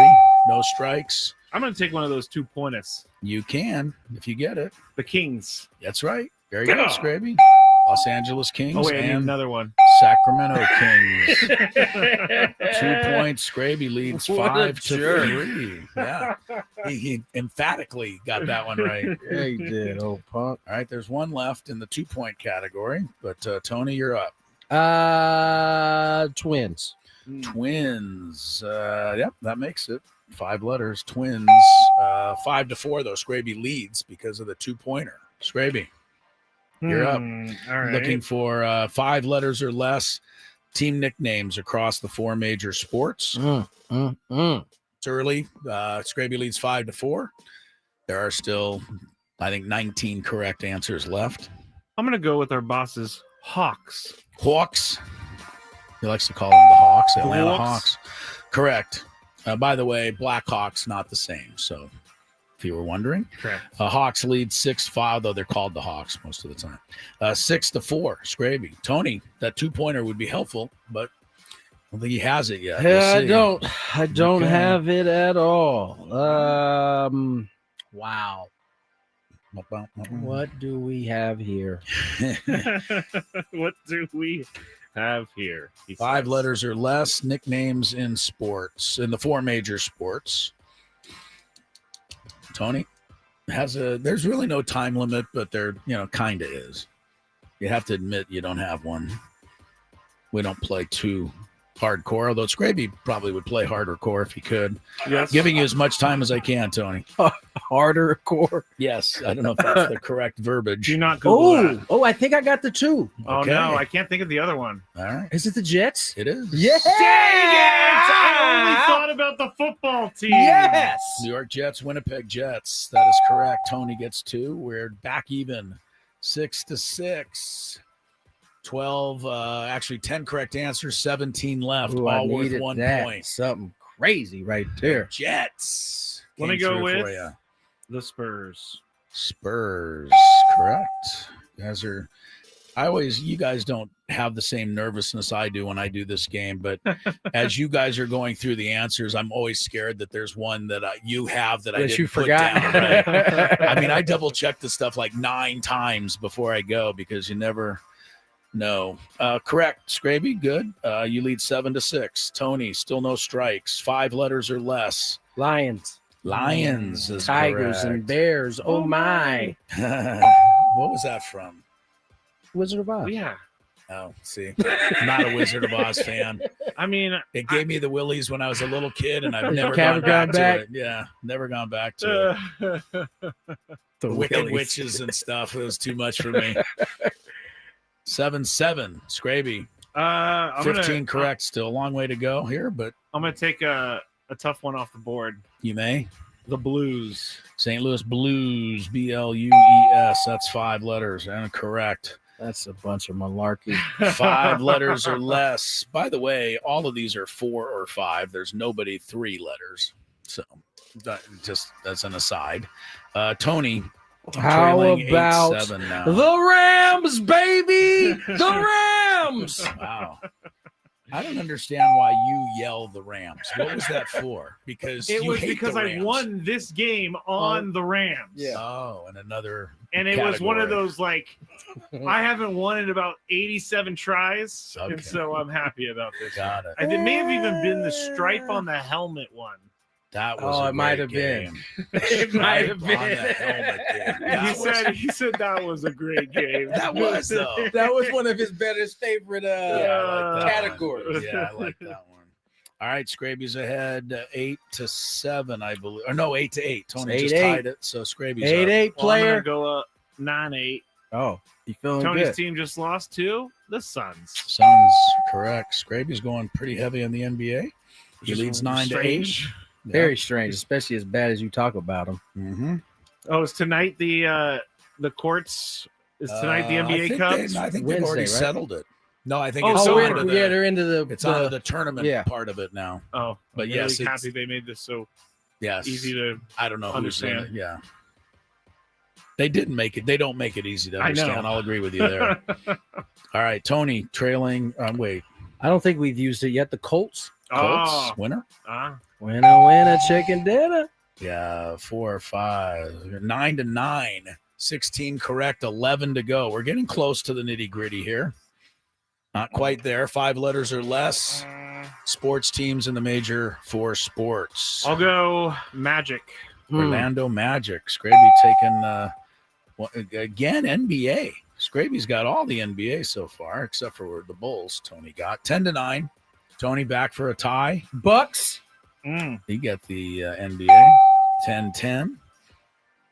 Skraby. Reds. Wow, you guys are what? just Scrabe? smooth. 11-10. I'm not feeling you at all right They now. win this my guy. game with just a no miss game, and that'll make up for the one you lost if Yes. you were able to do it.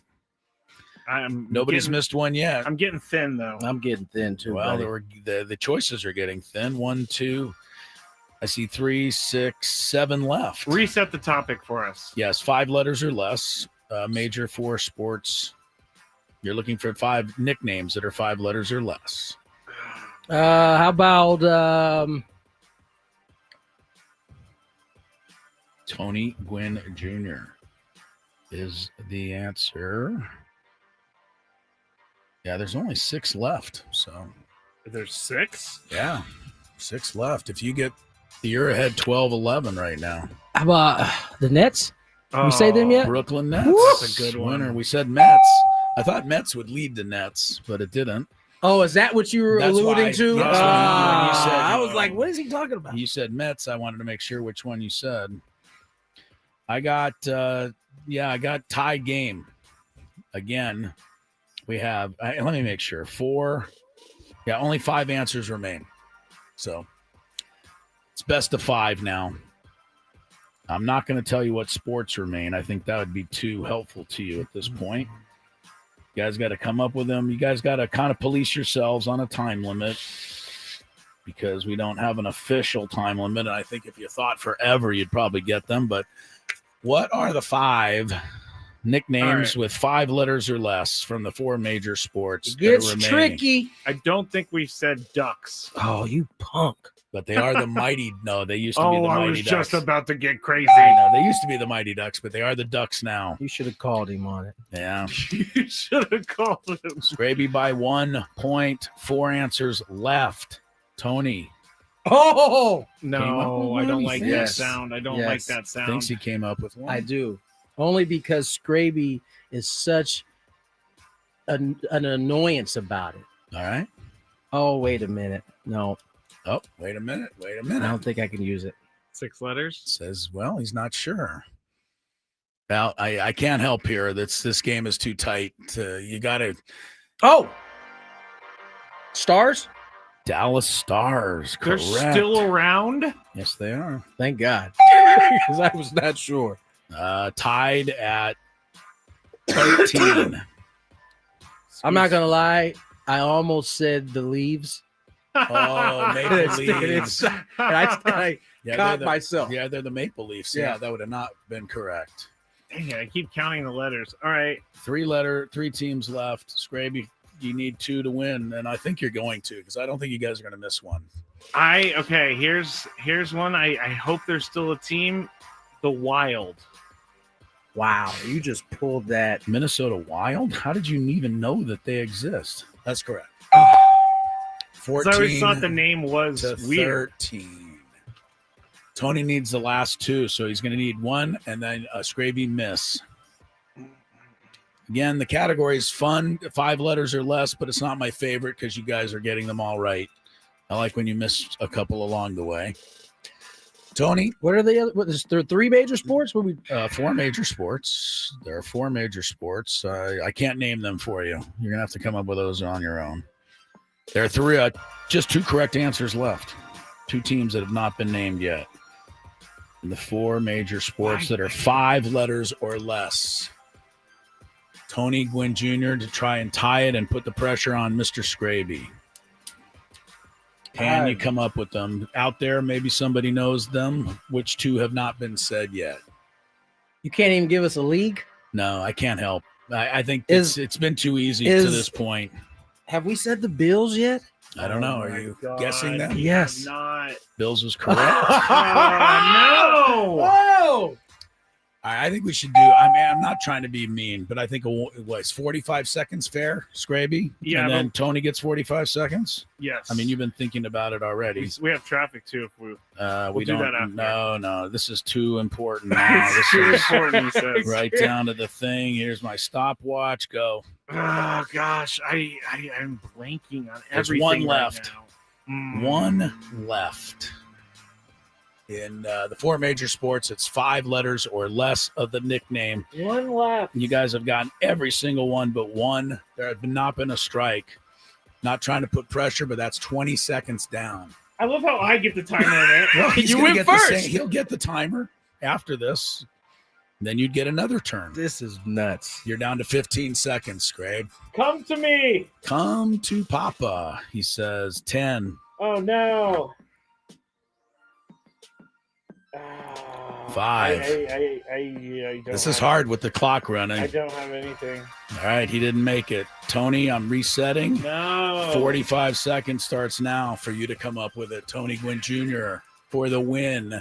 The final nickname team, 5 letters or less in Do you have the it? 4 major sports. Oh, we're gonna be going back and forth until these get these X's. Well, you know what? Skraby will strike out first. That's what my only hope is at this point, because there's 1 team left. Dang. Does anybody out there know it? I'm sure somebody does. Don't put it up on the chat. I know Skraby doesn't look at that. So Tony got 15 seconds to win the game. Or go back to Skraby. This is kind of a fun finish. We've never had this happen. 10 seconds. God, you guys have got 26 of the 27. Time is up. Skraby, your 45 seconds goes again. Okay. Skraby for the win. You've had actually 90 seconds because you had Tony's time to think of it. Can't think of it. That's hard. I get when you're down to 1. this is nuts. You guys are gonna be crazy. This is we're playing the Fantabulous Sports Game Show.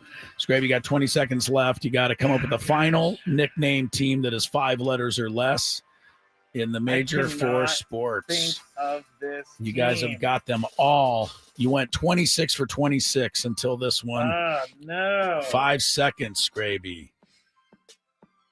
Now this clock is I got going nothing. fast. I got He nothing. nope, didn't make it. Reset. Tony's second chance. This is it. Tony gets one more chance, and then Skraby would lose if he doesn't get next it. one wrong. Yep. Tony's going to win maybe by elimination, or he could get it right. He's got 30 seconds to come up with it. 5 letters or less. I can almost imagine what's going on in your heads as you try to figure this out. I'm just desperately trying to think of this. But you guys came team. up with all the rest of them like no problem. 26 out of 26. Tony got 10 I'm starting seconds. to like question 6-letter words now. Like if I have it right, is it spelled right? Nix. No, not right. I keep doing this thing on my hand.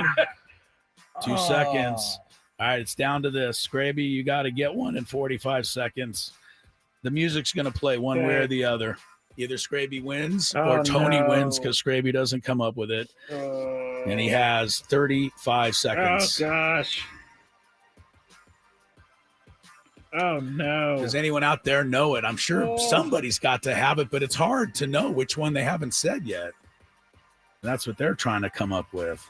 20 seconds for the I game. cannot think of this darn team. This is really funny. 15 for the title. Already said that one. I'm going to lose because I cannot think Come of on, 10 seconds. Don't give That up. doesn't help. It only makes it worse. 3, I got nothing. 2, I got nothing. 1. Tony Gwynn Jr. is the champion of this Fantabulous sports game show. I just saw it on the chat. Who was it? The Rays. That's right. Tampa Bay Rays. Wow. And that threw you off I because forgot about the darn Rays. They were the Devil Rays for a so long long. time. Yep. Whoever had it on the chat got it. That was Andy Dufresne. Andy Dufresne. They're probably out there yelling. Guy. They're probably out there yelling at us too. Yeah. There's the Rays. The Rays, you idiots. I can't even be mad because I had Nobody got it. Nobody got it. All right, we go to break. 4 o'clock hour on Tony's the way. the champ. Chris versus the fans. The 833-288-0973.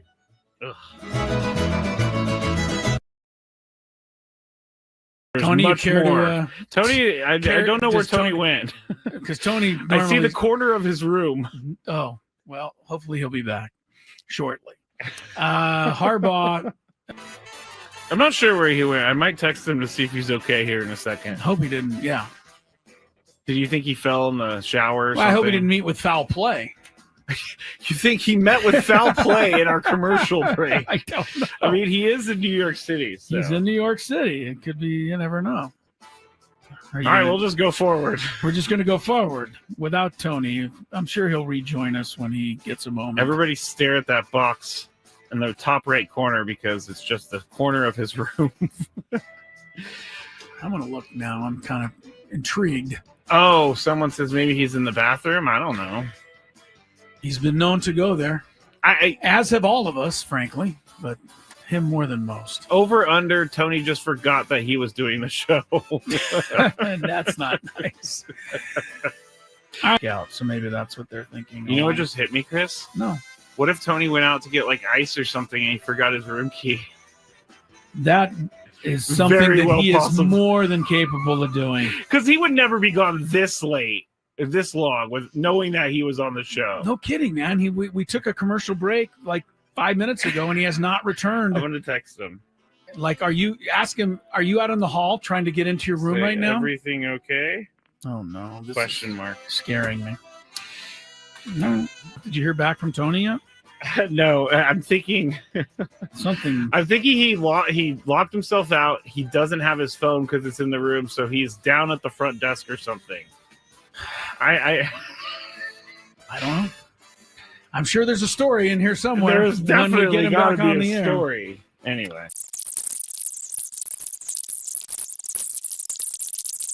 I was very concerned about Tony, and I took him off the screen because he's not back. I guarantee you he got locked out of his room. I don't think you're wrong, because that makes sense. But how far away is the lobby? Of course, the New York hotel, it could be one of those ones where you got to wait a while to get up to the... And he's just sitting lying. I don't know why I find this so funny, but it is. Well, it's funny if he comes back with a funny story. Yeah, like it's I locked myself funny. out. It's not funny if he fell and hit his head somewhere Well, and we don't know where he is. That's not funny. Of course, that's not funny. He's obviously not with his phone because he hasn't gotten back to us. Has Tony locked himself out before? Not during the show, but I'm sure he has at one point in his life. Of all people, Tony would certainly seem to be one who would do it. Oh, August also says, Clinton said, got to use the key card for the elevator too. So maybe he's just stuck. You can't even get down? No, you don't need the key card to go down. Okay. You only need those to go up. You should be able to get down to the lobby to say, hey, I locked myself out. In New York City, but if we do, can you go to the Padre Hotel and knock on Tony's door? We don't know where he is still. No, still hasn't come back. And I turned on It's been 20 minutes now. I know. Now I'm starting to get a little worried. Yeah, where'd he go? What happened? I don't know. I would call the front desk of the hotel, but I have no idea where they're staying. I don't know where they're staying either. And when you sent him a text and said, is everything all right? We have not heard back from him. He is still not back in his room. I bet you he is standing in line in the lobby as we speak. I'm trying to get his key back. Someone said text Jesse or Dave. And it's really not a bad idea. Maybe at the next break, though. Yes. If we get to the next break, we got to text those guys so that they can go make sure he's okay. Because I don't know where he is. It's crazy. Dave Marcus is probably the one to text. We'll text Dave. Because he's, Jesse could be doing anything, but Dave's always there, ready to go. You're trying to say Dave has a ho-hum life and he'd just be sitting around waiting for a text, whereas Jesse might be busy? Is that what you're... Dave's been doing this job for like 30 years. I don't think what is the word I'm looking for? Never mind. All right. Well, there's certainly an explanation, but we don't have it yet. Text Scan. I don't know Scan well enough to text him. We're going to text Dave if this gets to the top of the hour, and we still don't have a Tony Gwynn Jr. sighting. All right, do we just go to traffic like it's normal behavior time? I mean, it just seems weird. We got to move on with the show. Show must go on? Yeah. I don't know. All right, we're going to do the good, the bad, and the really, really weird and ugly next here after traffic. All right, it's with less enthusiasm than usual that we embark on the good, the bad, and the ugly for week 2, Skrabe. I'm going to try not to worry too much. I'm going to try not to worry also. I'm not necessarily the worrying type. I'm not either. But, I'm intrigued now at this point. Like it's with this long pass to Devontae Smith. He's back! Helped put him there. Hold on, he's back, everybody! Stop everything. I literally, we went to commercial break. I laid on the bed, and then I just fell asleep. He's back! I never even considered it! I never even considered it! Tony, you care to... Tony, I don't know where Tony went. Because Tony... I see the corner of his room. Oh, well, hopefully he'll be back shortly. Harbaugh... I'm not sure where he went. I might text him to see if he's okay here in a second. Hope he didn't, yeah. Did you think he fell in the shower or something? I hope he didn't meet with foul play. You think he met with foul play in our commercial break? I don't know. I mean, he is in New York City. So. He's in New York City. It could be, you never know. All right, we'll just go. After a thrilling Chris's Fantabulous Sports Game Show, we move on. 402. Tony Gwynn Jr., Chris Ello, Matt Skraby. Little Chris versus the fans coming your way. 833-288-0973. Your chance to take down Mr. Ello. By the way, we did a little digging after the contest. If you're wondering, both of you guys were stuck in hockey, thinking that's where you were leading the team out. Definitely. And the other thing is, I told the Skraby when you went outside for a second, Tony, I said, I bet somebody who was listening, to the game and playing along, their first answer right out of the box was Rays. Yeah. So the whole time they were going, when are they going to say the Rays? It's one of the few 4-letter That's a 4-letter. Teams. Yeah. Right. So, I don't know how I missed that one. I mean, probably how I missed them during the season. It's just not a team that that's right. You're looking for it. I thought maybe some of you, maybe you guys would have thought Devil Rays and bypassed it, but because they were Devil Rays for a long Rays, time. Tampa never came to my mind. Never even crossed my mind. Yeah, right. No, I actually thought team. Buccaneers, but I'm like, no, that's the only team in Tampa. Idiot. Oh, you got to the Buccaneers, but you didn't. I was like, that's way too long. You didn't get across town. Yeah, that was dumb. All right, Skraby, you lose. And now we, what do we have? We have your game, Chris versus the fans. Yes, and we have an additional prize to give away today. Additional? Yes, we actually have 2 prizes we're going to be giving out. One goes here, and then one we'll do in the 5 o'clock hour. But you will be qualified for a chance to win a grand prize, a trip for 2 to see Sammy Hagar in Las Vegas, including 2 tickets to the March 20th show, a 2-night stay at Park MGM, and a $100 gas card. Sammy Hagar returns to Las Vegas with his Best of All Worlds Las Vegas residency. Get ready to rock with your favorite hits from the Van Halen year, Sammy solo hits, and more only in Las Vegas this March 11th through the 21st and September 18th through the 26th at Dolby Live at Park MGM. Tickets at Ticketmaster.com. But you will win 2 tickets to San Diego State's basketball game against Utah Valley tomorrow night The at Wolverines. Viejas Arena. I will be there. Oh, so another reason to win on these in. tickets. Are you Get leading the tickets chant again? Go Aztecs.com. Not that I'm aware of. You led the chant once. Though. I have. You have got to do I that. have. That was fun. Yeah, for sure. It's got to be stressful. Got that. It is. You don't want to mess it up. The poor guy who had to do it at the Aztec game I went to against San Jose State, he was like, "Aye," and then you hear real quick, "Aye." Oh, there was not a lot of people in on it. I know we have been licking our wounds as it pertains to college football, but I do want to bring up a positive thing that we could root for. All right. Tulane currently is the team outside the power system They would that get would get the last spot. Potentially, yes. Right behind them is North Texas. And I bring that up because they play each other. They So play each other, whoever right? wins So is gonna whoever have a wins good this is shot. going to have a great shot. Right. I suggest you all root for North Texas. Okay. North Texas will soon be San Diego State's Mm. Pac-12. What do you call that? Brethren, Foe. right? Is it not North Texas? Who is it? Texas State is coming to the Pac-12. Oh, this is a Skraby moment for sure. Yeah, it was. So no reason to root for No, North Texas. never mind. Never Go mind. back to licking your wounds. Wait, Tony, who should I root for now? Nobody. Oh, Nobody. Dang it. I like It's North. Texas State, huh? Yeah, it's Texas Was State. it rumored at one point that I it was think North Texas? was in the Oh, discussion. they for a were while. definitely in the discussion. I think North Dang, Texas. you know, this whole time I've been thinking it was North Texas, and it's Texas. North Texas is the nickname. Do you know what their nickname is? They're the green ones, The right? Mean Green. The Mean Green. They were named after the actual player, Mean Joe Green, Mean Joe Green played there, Oh. and they changed the nickname of the team for him.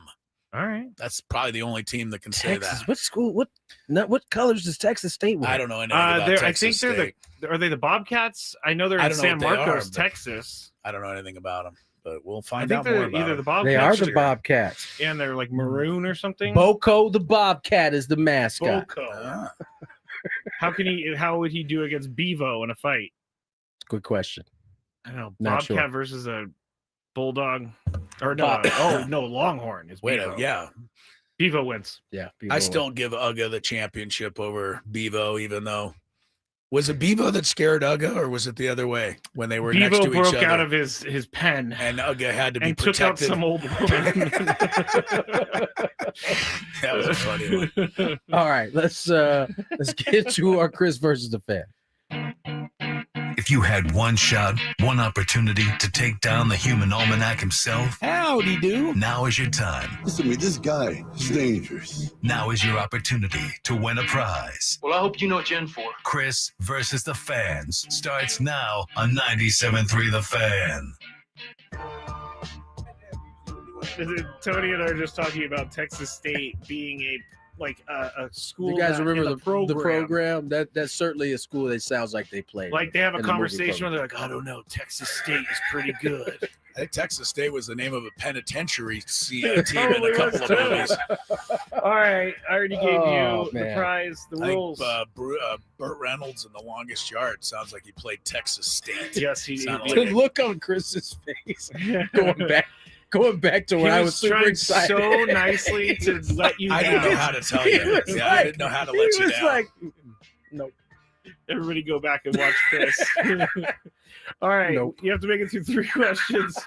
Each question will get more difficult. If you get the question Oh, right, you move man. on. If you get it wrong and Chris gets it right, you're eliminated. But if Chris gets it wrong, then you move on to the next question or you win. If you're a first time Player. let us know before you get into it, and you will get that question for free today. All right. Let me get the contestants up. Let's go to Andrew in San Diego. Hello, Andrew. Hello. Hello, hello. Ready to play? Ready to go. Here we go, Andrew. First question.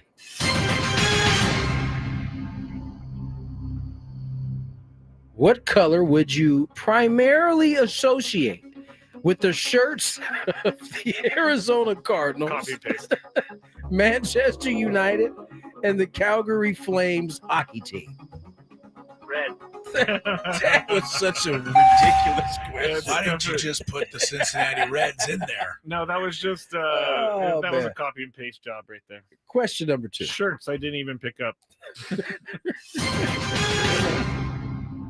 What NFL running back leads the NFL in rushing yards right now? Oh, God.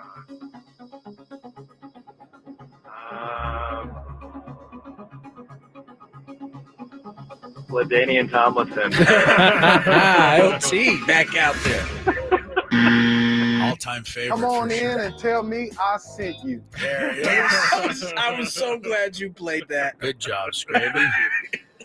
We only get to play it once a year.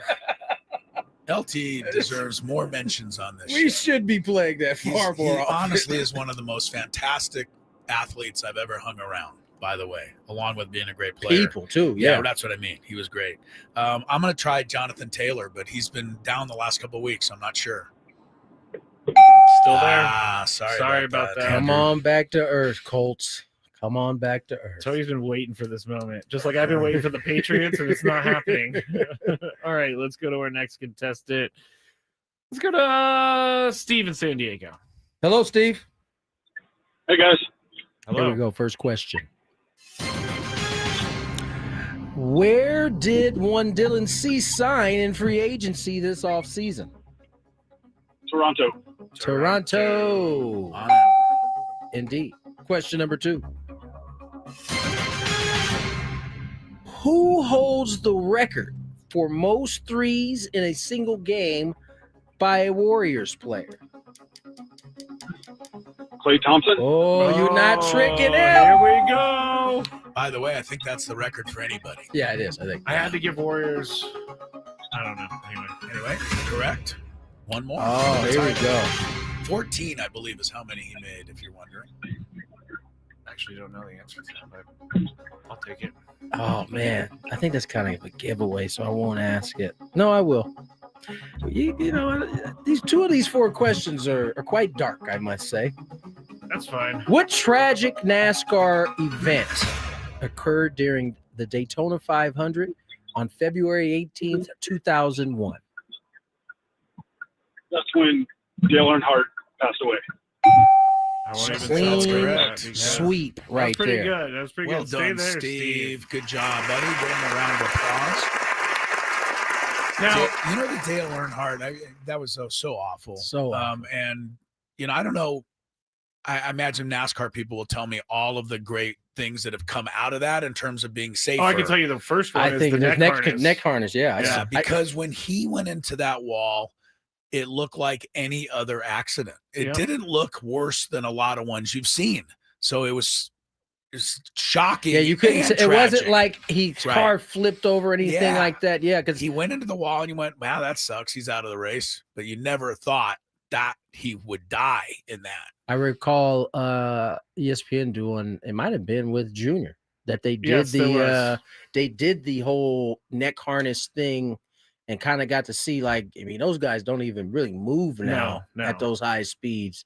And that basically came because of that. That was sad. I didn't even watch NASCAR. No. I was 2001. I was, in college at that point. But I remember that was, if it wasn't football that was on towards the end of the season, NASCAR was on all the time in the locker room. And that's how I knew who Dale Earnhardt was, is because it was all in the locker room all the time. How about one of the better nicknames of all time? The Intimidator. Oh, yeah, that's right. Is really good. Especially is for really an good. auto racer. You know what? People don't remember, but that was on the last lap of the Yeah, it race. was. No, I didn't know that. Yeah, was it it was on really? the final lap, and also Dale Jr. was racing in that race, and he did not know. Obviously, anything happened until after the fact. Sure, but they created a lot of safety things after this. The neck one for sure. I bet. Like that was that's crazy. You know, back when that happened, I remember doing a whole Hans device is what it's called. Thank you, Andy. I remember doing a whole one of my Saturday special rants about the safety of NASCAR. Not for that, but back in those days, they would have accidents and the tires would go flying into the stands. Well, that ended up being an issue. It flew into the stands, and it then they had happened to, more than once. Yeah. I'm like, to me, when you go to a sporting event, you shouldn't be risking your life as a fan. And that's exactly so what that is with those put enough tires. Stuff, around to keep that from ever happening. But I've back seen then, it would happen. I've seen the movie Final Destination. That's one of the. Is that one of that's the a Final Destination where type deal. They go to like a race and someone gets hit by a tire because it was their time. All right. Sure. Now we have to go to 16, I believe. We're fine. You sure? Right. I want to get yelled at. We're gonna go to 16. We need a clean break here. Heather, I believe her name is Heather Dinich. She is on TV right now. She's money. Yeah, she's really good. There have been so many ESPN personalities that have trashed Lane Kiffin for this move. And is she sticking up for him at all? No. She's on that list. She makes good arguments about it. But who did I see earlier today? I saw a couple people actually defending. Rich Eisen was one. Defended a little. He didn't. I don't want to say it's defended. hard to totally defend him. He made the point that it's within his right, and no one should be mad that he took the better job. I but still think we should be mad. It also, yeah. Well, you didn't like Lane Kiffin before. Yeah, I know. It also, though, he also pointed out that it's going to be hard to walk into a kid's living room at this point, moving forward, and keep a straight face. But how did Nick Saban do it? Because he did very much the same. But once the thing was, once he got to Alabama, he didn't depart again. Not again. But Bill Cowher was one of the really outspoken ones. He sure was. He was pissed. Yes. He had that chin like he was ready to fight. all balled up. He was ready to fight Lane Kiffin. But the one thing I did like that Bill Cowher said was that, you're losing sight of what coaching's all about. Yeah. And that's teaching kids. And that's not the case anymore. That is not on Lane Kiffin. I was about to say that's everybody. Yeah. Lane Kiffin. You know what? Hold that thought. It's 4:16. Let's get to break. More Gwynn and Chris on the other side. Here's some traffic. From the 855. All right, it's time for the Beaver Nuggets. So the story is somehow Buc-ee's got brought up. I think Frank brought it up. Yes. And it's a rest stop / mall / entertainment zone, super center. And someone said on the chat yesterday that they have like 100. They went to one with like 100 gas pumps, which is a lot, I guess. But while we were talking about this, Sam Levitt was in New York listening, and he goes, "Put me on, put me on, put me on." And so we put him on, and he's talking about how much he loves Buc-ee's. And so we got into the conversation, and it ended up being about the Beaver Nuggets. And so I had to order them because I find the name Beaver Nuggets very gross. I find it gross. But we're going to go with this. It's kind of like a Cheeto / a corn pop. It's like a cheese doodle. A cheese doodle. And we're going to eat them right now. I don't think these are bad, but here we go.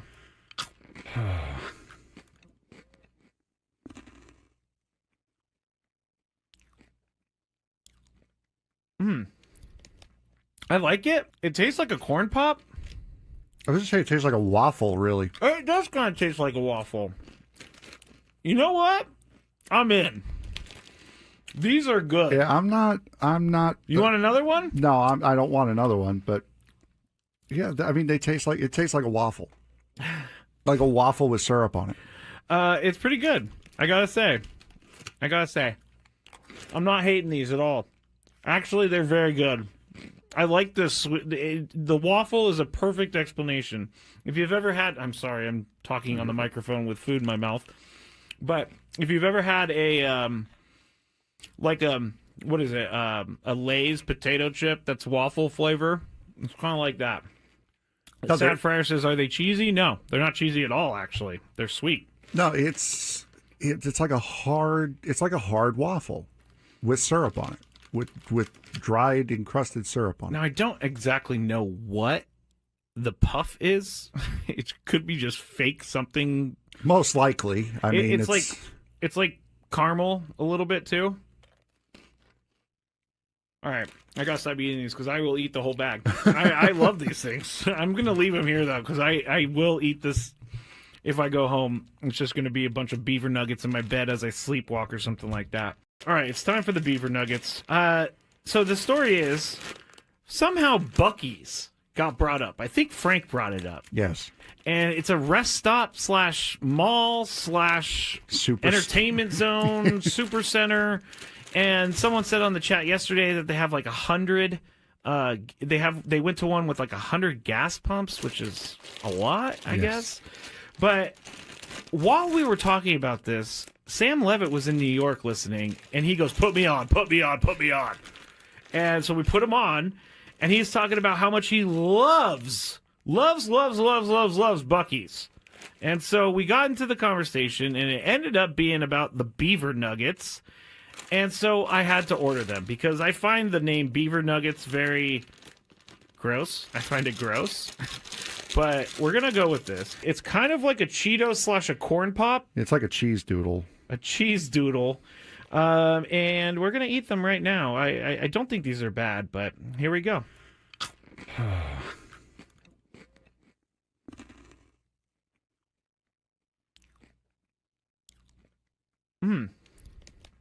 I like it. It tastes like a corn pop. I was going to say it tastes like a waffle, really. It does kind of taste like a waffle.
We were talking about coin tosses. Things got heated again. I think things have gone pretty well because at 2:00 when we opened the show, we had no idea what we were going to talk about. Zero. And not much has happened since, but a lot has happened since. I'm angry about something, and I don't have the voice to really get behind it as much as I would like to.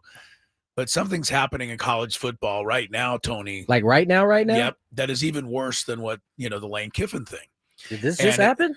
Well, no, it's been happening all year, but it's becoming closer and closer to a reality. Yes. They announced the teams for the playoff, and now there's only one weekend left for this to change. But as it stands right now, Notre Dame will easily be in the tournament, and Miami will not be. Wow. Let me just say that I am a Dolphins fan, but far from a Hurricanes fan, so I don't have a dog in the fight. But I got to check in on my man, Jesse. Yeah, Jesse's got, it absolutely makes no sense. I don't know how anybody can explain it. They both are 10-2. Notre Dame, best win, USC. Okay, but top 20. They also beat Pitt, number 22. Those are their two wins. They lost to Texas A&M by 1 point, but a good team at home. And we'll get to their other loss. Miami, also 10-2, has 4 ranked wins. They beat South Florida, Florida State, and Pitt while they were ranked. Miami's 2 losses. They lost to Louisville by 3 points, and they lost in overtime the other game. I put something in behind overtime. But even if you find all of that to be even, there is no possible way you can choose Notre Dame over Miami when Miami beat them. I can't even fathom it. It's so stupid. You're overcomplicating it, right? It's one thing to go to those things if there's no head-to-head matchup. Right. Go to all the rankings. But there's clearly a head-to-head matchup. This isn't even a contest, and they just had the guy up there explaining themselves. Did you guys listen to him? I didn't hear it, but I don't get it. This has been brewing for like a couple of weeks but now, now it's getting close to being a reality, and because Miami's not going to play in their conference championship game. And Notre Dame doesn't play independent, right? So, but there's just no way you can explain this, and I don't know how the people in Miami are taking it. I'm sure they're not pleased. Not only is Miami behind Notre Dame, Miami's also behind BYU. So there's another team in between them. Now BYU's 11-1, but they didn't beat anybody other than a couple of teams. The teams in their conference they beat, but their non-conference schedule was horrible. Anyway, this is just a no-brainer. And I cannot believe that they're going to sell us on this and let Notre Dame in. Why? Because they're Notre Dame. Notre Dame's 10-2. Great. Miami's also 10-2. They both lost 2 really close games, but Miami beat them. There's no way that should ever be it, right? What else is there to say? They lost 27-24. It was the first game of the season, but it's still why you're telling me now that it doesn't count. And it should be the most important thing. You know what I mean? Like it should be the number one most important thing. Yeah. So that's football, the whole that's point. A bad that's the look. whole point. It's a really bad look, I think, for their playoff. But I don't see how it's going to change because Miami's behind them now, and neither team's going to play again. So they're not going to. I doubt they're going to change it between now and next week. Anyway, it sucks. That's what it does. It does. And I'm not a Miami fan, and I'm not a Notre Dame hater either. I like Notre Dame. I picked them to win it last year, and they almost pulled me through. But I just don't see how they should get the nod this time around. Doesn't seem even close to fair. 100% agree. So anyway, that's something else to keep an eye on. If you care about the rankings, Ohio State, Indiana, Georgia, Texas Tech is number 4. Seems a little high, but whatever. Oregon is 5. I think that's high. Lane Kiffin's old team is 6. Texas A&M moved up to 6. Yeah, too. right. Yeah. Well, they got rid of Lane Kiffin. They're better now. Texas A&M 7. OU, Alabama, Notre Dame 10, and then you've got the other 2 will be the ACC champ, Virginia or Duke. And then the 12th spot will go to Tulane or somebody like that. Yeah. But Miami's not going to make it. So I don't see how they can even explain it. This is almost as bad, and we sound terrible saying this. This is almost as bad as when North Carolina basketball got in last year when the guy was in charge of the committee and got a bonus for doing it. I forgot about that. The only reason we can't complain is because they then destroyed the Aztecs. So it looked like it was a pretty good choice. To behind. Yes, right. I totally forgot about that whole thing. Yeah. Well, we kind of forgot because how bad. Right. They beat us so bad. Yeah. We didn't have a case anymore, but it doesn't change the fact that the guy himself got a bonus for that. But I think he left the room, Chris, while they were voting on That's North what Carolina. they said. He left the the room. Well, and you could say a thing on Notre Dame. They're easily the most popular college football team. The ratings are through the roof for Notre Dame, hardly through the roof for Miami. So does that enter into it? It sure looks like it. I mean, NBC is not going to continue airing Notre Dame games if people aren't watching. And that's right. Do. No, people love Notre Dame. It's a national brand. Miami is not, but that should never be the determining factor. Shouldn't matter at all. So Miami's getting really. There was a time where the college football, the heads of college football would have jumped at an opportunity to put Miami. So this is just right. This is one of these situations where Miami hasn't been in the light as long as Notre Dame has. And it certainly seems like it's just absolutely it doesn't absurd. make any sense, man. It absolutely really absurd. And I wish I would have heard the interview with the guy because I can't imagine what they're saying. Like, what's their reasoning? Yeah. So, I mean, all the talking heads been going at him pretty much the last couple of weeks. Been, trying to get him to see the light. I just don't understand why we have. Hold that thought. No, you did this to me last time. I didn't even get to. We got to go to break. No, I didn't even get to my last thing. You got to go By to the break. way, I think people are falling out on Lane Kiffin when he says things like, this is paraphrasing, I just told my agent just to get me the best deal. I didn't even look at my numbers. I didn't want to choose by numbers. Like, come on, bro. Like, that's why he's losing people. Is that what you needed to get out to make us go to 33 now? We were already past it. Once we passed 28, we have to go to 33. Yeah. All right, well, let's go to 33 because ESPN puts the rankings up here on their page, and the headline is Ole Miss rises up in the latest rankings. That's not the headline. No, it's not. The headline is that Miami continues to get screwed. That's the headline, but they don't even want to say it. Of course they don't. Come on, are you serious? Anyway, I don't even know what I was Is there gonna no say. way for it to change? Like, does some of these? I guess unless they go in next week, and now they'd have to explain their change because neither Miami nor Notre Dame is going to play another game. Does Bama play a game? Bama plays Georgia, but so They they're not won't gonna drop fall off. out by Does losing to Oklahoma Georgia. play?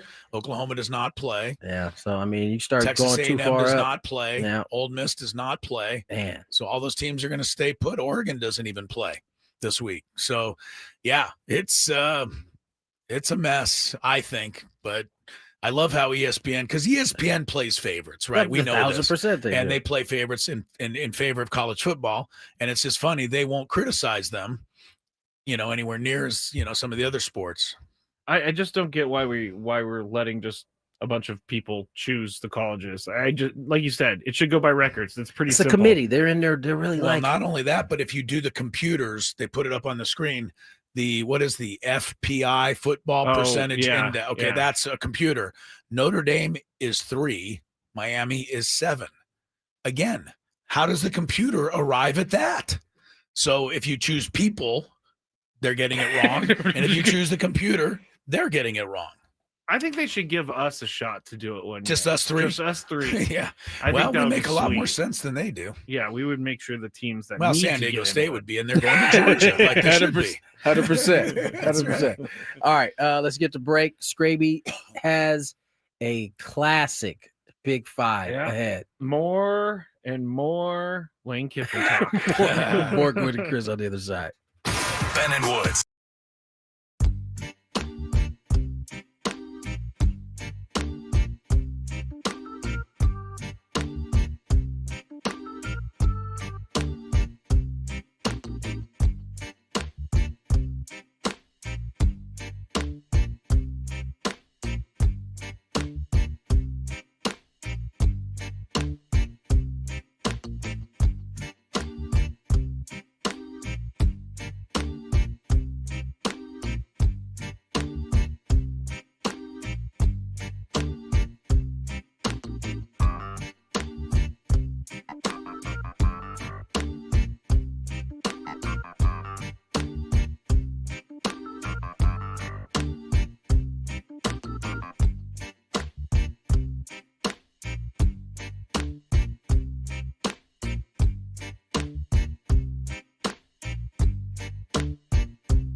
Lane Kiffin. I was getting the Marty Smith background on how he got the interview. It's wild. I mean, he was the one that interviewed him before he stepped on the plane, right? He caught him in that plaid jacket, and he's telling the story about how he got the interview. He's basically said the meeting at Ole Miss ended, and a player came in and yelled, "It's the something Golden era? Who's taking over as Pat Golden? Is it something? Yeah." So anyway, he yelled his Golden. name. It's this Mr. Golden era. Pete Golding. And he said he gets a call. He gets in code of Lane Kiffin. Lane Kiffin's like, "Yeah, I'll do your interview now." Marty's basically like, "We'll meet you ever." He said it's crickets. He doesn't hear anything from him. So he said, "Boys, we're going to the airport." Got down to the airport, trying to figure out how to get on a tarmac, and then I had to come on air. So I don't know how it story ends, but we know he got the interview at the end of the day. He definitely did. Broke it right before before Lane Kiffin hustled onto that plane. You know, that's why I've never tried to be a reporter. Because trying to find my way onto a tarmac is not something I'm willing to do. No, I'm not trying to get arrested. Me neither. You know what I'm saying? Like, it could go too many different ways. I mean, some journalists have that gene. Yeah. Yes, they do. I don't. And others, like me, did not have that gene. I mean, there are some great reporters that have no. I mean, you got to doing that. definitely take some risks in order to be great in terms of reporting. I mean, that's how you get the It's like the Todd good stories. calling my wife calling the Mike Dunleavy hotel room. That's the only time I ever took a risk, and it worked. All right, Skraby's got a big 5. We're gonna check traffic and then get right to it. From the 855 Get Ross Traffic Center, protecting San Diego after accidents or injury, here's Kelly Danick. Traffic is brought to you by the California Office of Traffic Safety and Caltrans. Seeing some improvements on our roads. Tow truck is helping to clear a car out of the HOV lane southbound 5 before Loma Santa Fe. Northbound 15 to the eastbound King Freeway connector ramp. We are getting reports of a brush or encampment fire over to the right shoulder. My mom, works for Caltrans. On the freeway. Right next to speeding cars. Please be careful. Flashing lights mean move over. Brought to you by the kids of Caltrans. It's that time of the show when we check on the latest in sports. Only the most important topics and questions are brought to light. Stop what you're doing and listen. These news stories will astound and amaze you. The one, the only. Oh my God, who the hell cares? The Big 5 starts now on 97.3 The Fan. All right. Before we get started, join Tier 1 David J. from Hop Run Tours for an unforgettable trip to the Windy City next summer with Ben and Woods to watch San Diego take on Chicago at one of the most historic stadiums in all of baseball. This package from Hop Run Tours will include round-trip airfare, hotel accommodations for 3 nights at a 4-star hotel, a stadium tour, and tickets to 2 games, plus a group dinner with Ben and Woods. Visit 973thefansd.com/Chicago for all of the details. This special fan trip is brought to you by Hop Run Tours, who handles all the travel and event details. 97.3 The Fan is proud to promote this package. So I went to Wrigley 2 years ago. Well worth it. So if you've never been, you should go before you kick the bucket. Best baseball stadium. What month are they going again? Please. Whenever they play in Chicago. Well, the reason I asked is because the ivy doesn't grow till like June. Yes, so I hope you get to see the ivy if you go. All right. Well, you guys are answering. I'm gonna track that down. I'll track it down. You go ahead and do your thing, buddy. Let's get started. Number 5. The Rams, not the LA Rams, the Colorado State Rams are coming off a 2-10 season, including 1-7 in the Mountain West. June 29th. Okay, there you go. Should get rid to July 1st. Ivy then. Yes. Yeah, that's actually a really good time to go to Chicago. Yes. So Jim Moore Jr. is now the new head coach of Colorado State, and he said, quote, "I like challenges. I like the thought of jumping in head first and trying to build something that can be lasting and special." He said that he's glad to be back in Colorado, where he spent part of his youth, and asked how many 14ers there were in the state, because he aims to climb the mountain peaks in between building the program. He was told there were 54 14,000-foot peaks in the state of Colorado. And Morris said, "We're going to win a Pac-12 championship. We're going to compete for a national championship, and I'm going to scale 54 14,000-foot mountains." There's a lot that went into this, guys. This is. I don't even know if he's gaslighting everyone. I don't know what's going on here. But Tony, do you buy Jim Mora Jr.'s excitement here for coaching Colorado State? Yeah, I buy that. Okay, all right. I don't buy that he's going to hit up the 14s. Well, he better. He just said it. Yeah, he can say all he wants. That is crazy. That altitude hits those lungs, especially at that age. You know, he did when I worked with Nick Hardwick. Nick Hardwick went on a trip with who used to play for the Eagles. That was Howie Long's son, Chris Long. Chris Long, yeah. So they went together, and Jim Mora Jr. climbed Mount Kilimanjaro with them. So he does have this. experience. Okay. Yes. I stand corrected. I do think he's excited about the opportunity. Is Colorado State staying or going? They're going. They're going with us. Tony's gun shy after the North Texas. I'm gonna ask incident. every time now. They're with us. Yeah, I mean, I'm sure he's excited about coaching in the new Pac-10. Sure he is. He did say brand awareness is huge for that. Pac-10, Pac-12, people know that That's brand. a brand. Chris, do you buy his excitement? Well, they're giving him $2.5 million to be excited, so that's probably part of it. Jim Mora's coaching record, 2 games under 500 in the NFL. Did take the Falcons, as Adam Klug would maybe tell you, to an NFC Championship game. I don't even remember that. 2004, way back when. College hasn't been great. UCLA won 1 Pac-12 title in 6 years. UConn, 4 years. But the bottom line, no way in hell Colorado State is competing for a national championship in football. Sorry, honey, but that wasn't a question, was it? No, he did say that. He did say that. He said they're going to have them competing for a national championship. Yeah. Come on. Yeah, he did say that. I can say I'm 6'7" too, but yeah, 6'7". My nieces all Thanksgiving they kept trying to do this high five thing. That'd be like too slow. 6'7". They made up their own little 6'7" I don't even understand it. Number 4. All right, Chris, you're up first. 2-part question. First part: does Lane Kiffin need to win a national title to make all this worth it? And second question: how many years does he get to do it? Oh, to win? Yeah, 4. Okay. I mean, he's got a 7-year contract. By 4, he better be like in the semifinal. Shoot, by the 4, he better have reached the final. I think they're expecting him to be in the final next year. Yeah, I think they might would like much. That, but I think that's a little crazy. So you're saying 4 seasons? I always say 4 because that's one run through of a recruit's career. Okay. I'll give him that, but there's nothing that will ever make it worth it in my mind for him to keep doing what he does. I know that's I get it. Nice, soft way of speaking, but Tony, does he have to win a national title to make this worth it? And how long does he have to do it?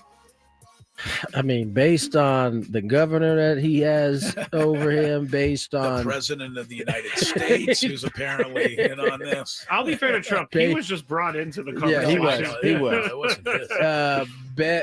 I mean, based off the amount of heat he's getting right now from the public eye, yeah, he's gonna have to win soon. I would say within 3, before the chatter starts to change the opposite direction. 3, okay. I can buy both of those. Although I think they're going to be booing him next year if he loses 1 game. Number 3. All right, Giants first-round pick Abdul Carter was benched last night, his second time in 3 games under interim head coach Mike Kafka for missing a team responsibility. This continues a pattern of lateness during his rookie season, according to multiple sources. Though others have disputed this, Carter did admit, quote, "I have to be better, take pride in what I do, be where I have to be at, simple as that." Dexter Lawrence, veteran of the team, said it's pretty frustrating to see him make similar mistakes that cost himself and the team 2 out of the last 3 weeks. So, Tony, how do you get Abdul Carter, I say under control, but how do you get him to show up on time? I don't know as you get him to show up. He just has to. He's a grown. Nobody is. Just keep suspending him for halves. Yes, I mean games. At some point, they'll get tired of it and they'll move on. That's the thing about the NFL. Like, it'll become somebody else's problem. There are a ton of uber talented players. There's also 31 other teams that'll be happy to take him no on doubt. And think they can fix it. 100%. But, I mean, this is the same guy who was like I shouldn't say throwing a fit. He was making a lot of noise about not being allowed to wear LT's number. And here we are. Maybe this is why LT didn't want you to wear his number. He also had questions coming out of the draft about commitment to his work. I mean, this is I always feel like if a rookie comes out and he's talking as much as Abdul Carter was talking, you shouldn't have none of this kind of stuff in the background. If you don't play well, you don't play well. But and he hasn't played well. He hasn't. But it can't be because you can't show up on time. Because he's not wearing number 56, okay? Yeah. That's why. He was so dominant that year was it Penn 2 years State. ago for Penn State or last Last year? year. It was last year, Yeah. I mean, I thought he was the best player. But he's the He's not- weakest. And that's in the thing. terms of his That's the work thing. ethic. You're not in college. You're not going to be able to just come out and dominate as we've seen. Yeah, right.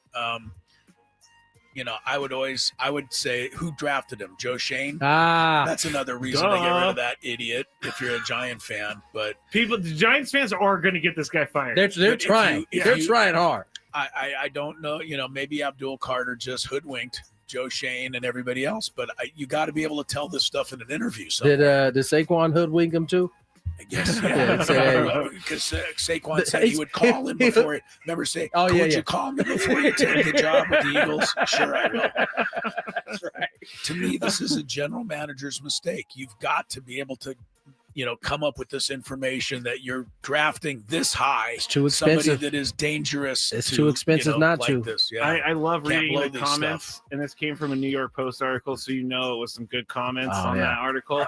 And someone actually made a really good point. Like, this team has no control. There's really no head coach. There's an interim head coach. There's an owner that doesn't do anything. There's literally nothing to stop these guys. Because Jackson Dart said last night, I'm not going to change the way I play. Bro, you need to change the way you're going to play. If he plays against that Ellis guy, Ellis will change the way he plays. Who do they have? Let me look at this. I'm going to look at the Giants' remaining schedule. If there's somebody not great that could make him change his mind about one hit. All right, let's move to the next one. Tony does that. Number 2. I saw an article earlier today that made a really good point, and I didn't even think about it. We talked yesterday about Michigan State hiring former Northwestern head coach Pat Fitzgerald. What we didn't say is the guy who was fired by Michigan State was scandal-plagued and put the program in a bad light. Fitzgerald wasn't found guilty of anything, but he does have this background with him. So, Chris, you're up first. Is this hire different from the hiring of former Spartan head coach Jonathan Smith? Oh, it's different. Here's the thing. If you ever made me the athletic director of your school and you gave me a list of candidates, coaching candidates, guys like Pat Fitzgerald, maybe he didn't do anything. In my mind, I'm crossing him off. Like, there's just too many good coaches. It was on his watch. There's too many good coaches that don't have baggage. So why do you take a shot with somebody with baggage? I'm not sure, but a lot of teams love to do it. Hopefully Pat Fitzgerald will, go to Michigan State and get it right this time. But I don't think he did right by Northwestern. Maybe they feel he's paid his penance and learned. But there's so many other coaches that you don't have to deal with that. Yeah. I don't know why you do this stuff, but yeah, Magic Johnson liked it. Magic's all in. Yeah, if he's a Spartan, so if he says okay, hey, we got to be okay. Tony, is this hire different from the hiring of former Spartan head coach Jonathan Smith? Because both of them have scandals in their background, even if Pat Fitzgerald was not found guilty of anything. I think that changes it. Obviously, he went through a process that in the end deemed him innocent of any wrongdoing.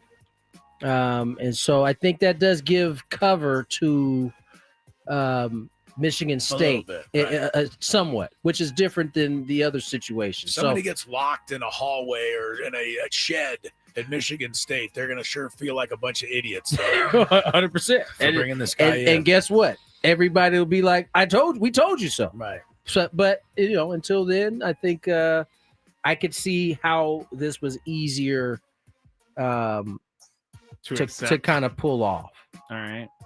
I was going to make a naked bear crawls joke, but I can't think of Can't think of one offhand. Number 1. The New Jersey home of Eagles offensive coordinator Kevin Patullo was vandalized with eggs early Saturday morning, according to the Morristown Police Department. The incident occurred after the Eagles lost to the Chicago Bears on Friday. A video surfaced on social media of these idiots appearing to throw objects at the home, but it turned out it was just eggs. So, if you guys, and Tony, you're up first, if you are Kevin Patullo, are you pressing charges? I'm sure Kevin Patullo has a ring, has some type of camera system. Well, these idiots film themselves. Oh, I'm going old school then. I'm going to find out where they live, and we're going to do the. Whoa. Let me finish. Okay, sorry. And we're going to do the egg thing back at them. Okay. We're going to go old school. All right. Remember you used to get your house TP This like happened back in to the me. day? Yeah, back in the My day. dad and I went chasing people with eggs. Hey, so guess what? Little get back. We an eye for an eye. You egg my house, I egg your house. Okay. I can get I don't behind want to that. be pressing charges. I mean, that's Send these punks to jail. Now, what's that going to do? This is just the start of their criminal career. Chris, would you press charges? Probably not. I like Tony's idea. I'm going to tell you that in my neighborhood, when I moved in, you've seen it, Skraby. It's a circle all the way around. Taking the dog for a walk when I first moved in, and when the dog would poop and I clean it up, I would just kind of drop it in a trash can along the way. Oh, this is a conversation we need to have. And because I didn't want to carry the poop around, well, I would look around to make sure no one was watching, but evidently somebody was watching because about 6 months into living there, somebody left a whole couple of bags of poop on my doorstep. What? I got the message, and I now carry it all the way around and drop it in mine. Wait, you did? Oh, you dropped it in somebody else's? Yeah, and they left it on his doorstep. They left some for me. I'm not gonna lie, Chris, but it worked. I'm not a fan of you dumping. We need to talk about this on the other side. No, I agree. We'll get I on. got what I deserved. Oh, so you're saying you deserved it? Yes. Okay. And I learned my lesson. That takes the conversation away, but Well, we can try. we can bounce it We'll around. see if we because can revive it. I've seen people do this. I've seen people do this to my trash can, and I want to run outside and be like, no, because now that poop's gonna be on the bottom of my trash can. Oh, you gonna just dump it in there without a plastic bag? Oh, that's trifling right there. With their More Gwynn Chris on the side. Poop talk.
Tony Gwynn Jr., Chris Allen, Matt Skraby. That's pretty good.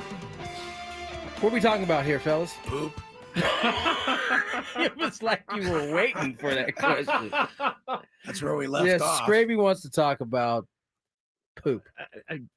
Yeah, okay. Let's just start it because I see this all the time. Chris was saying that he walks around his neighborhood. He used to walk around his neighborhood. He would put the poop bag from his dog into someone else's trash can. Yes. And the nearest one. Now you don't do They that. dropped it all. They dug in the trash can and dropped it off. I don't know the that they dropped mine. I think they just put picked up some. one. Oh, that's even Oh, worse. wow. Some of their own. That's even worse. No, That's gross. Well, they bagged it. It was in a bag, but it was on my doorstep, and I don't even think Lori knows this happened. I just threw it away and I decided I will never do that again. And I got the message. What can I ask you a question?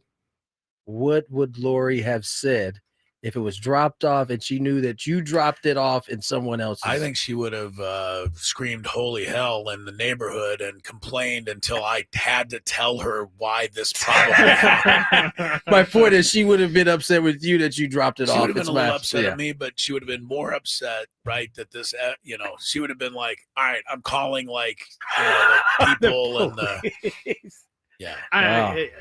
So yeah, no, this is I'm not gonna lie, this is No, you got to put your own poop in your own pet can. peeve of mine. No, I've own had- poop, own had can. this happen? I've had my wife has had to talk me out of Being like upset. of escalating the situation further by doing something like Chris, because Like- that was straight out of my playbook right there. But this Oh, came, okay, this well, we came gonna- from the fact that you suggested, which goes to what you're saying here, that the Eagles coach retaliate by egging their house. That's where this all came from. Oh, okay, so yeah. you are a Yeah. retaliator. Yeah, this is straight out of my playbook right here. Do you That's- guys remember the neighborhood pooper in my Oh neighborhood? yes. I had for Did you ever months. confront the neighborhood No, pooper? but someone moved, and I have a feeling it Oh, was because it them. stopped after that, huh? And they had a dog that was not a nice dog. So it makes a lot of sense because my dog got not into it with their dog, but their dog was always bullying other dogs. And it makes sense now. This guy screamed at me one time at the dog park Why? because he was walking through a dog park and asked me, "Why is your dog off of a leash?" Oh yeah, this was when you had your dog off the leash. You At a dog park where it's allowed. You got caught getting it off the leash at home though many times. Yes, as you. well. I You're, don't do you're that a anymore. frequent off the But- leash guy. I have admitted to those moments. I have. But anyway, this person would come by and leave the bag of poop on our driveway or in our lawn or something Whew, like that. And that so I is- finally got cameras and I never caught them doing it, but it was infuriating. And you guys both know there was a point where I was starting to look out the window to try to catch this person. Can I add, if before you play the share music, that back growing up we had dog Sammy the dog, little cocker spaniel. Oh, we had Sammy the Did dog you have cocker spaniel Sammy? too. No way. Yeah. I used to take Sammy out, and he was such a good dog. And back in this times, the leash wasn't as important, so I would put his leash on, but then I just let him go, and he'd run through the neighborhood, and where he pooped, nobody knew. He was So just I getting it didn't- off he just somewhere. whenever he went. Times definitely have changed. But yes, and but Sammy also had the ability to walk down the street past 10 houses in a row, find the one where the old man was standing in front, and go poop on his lawn.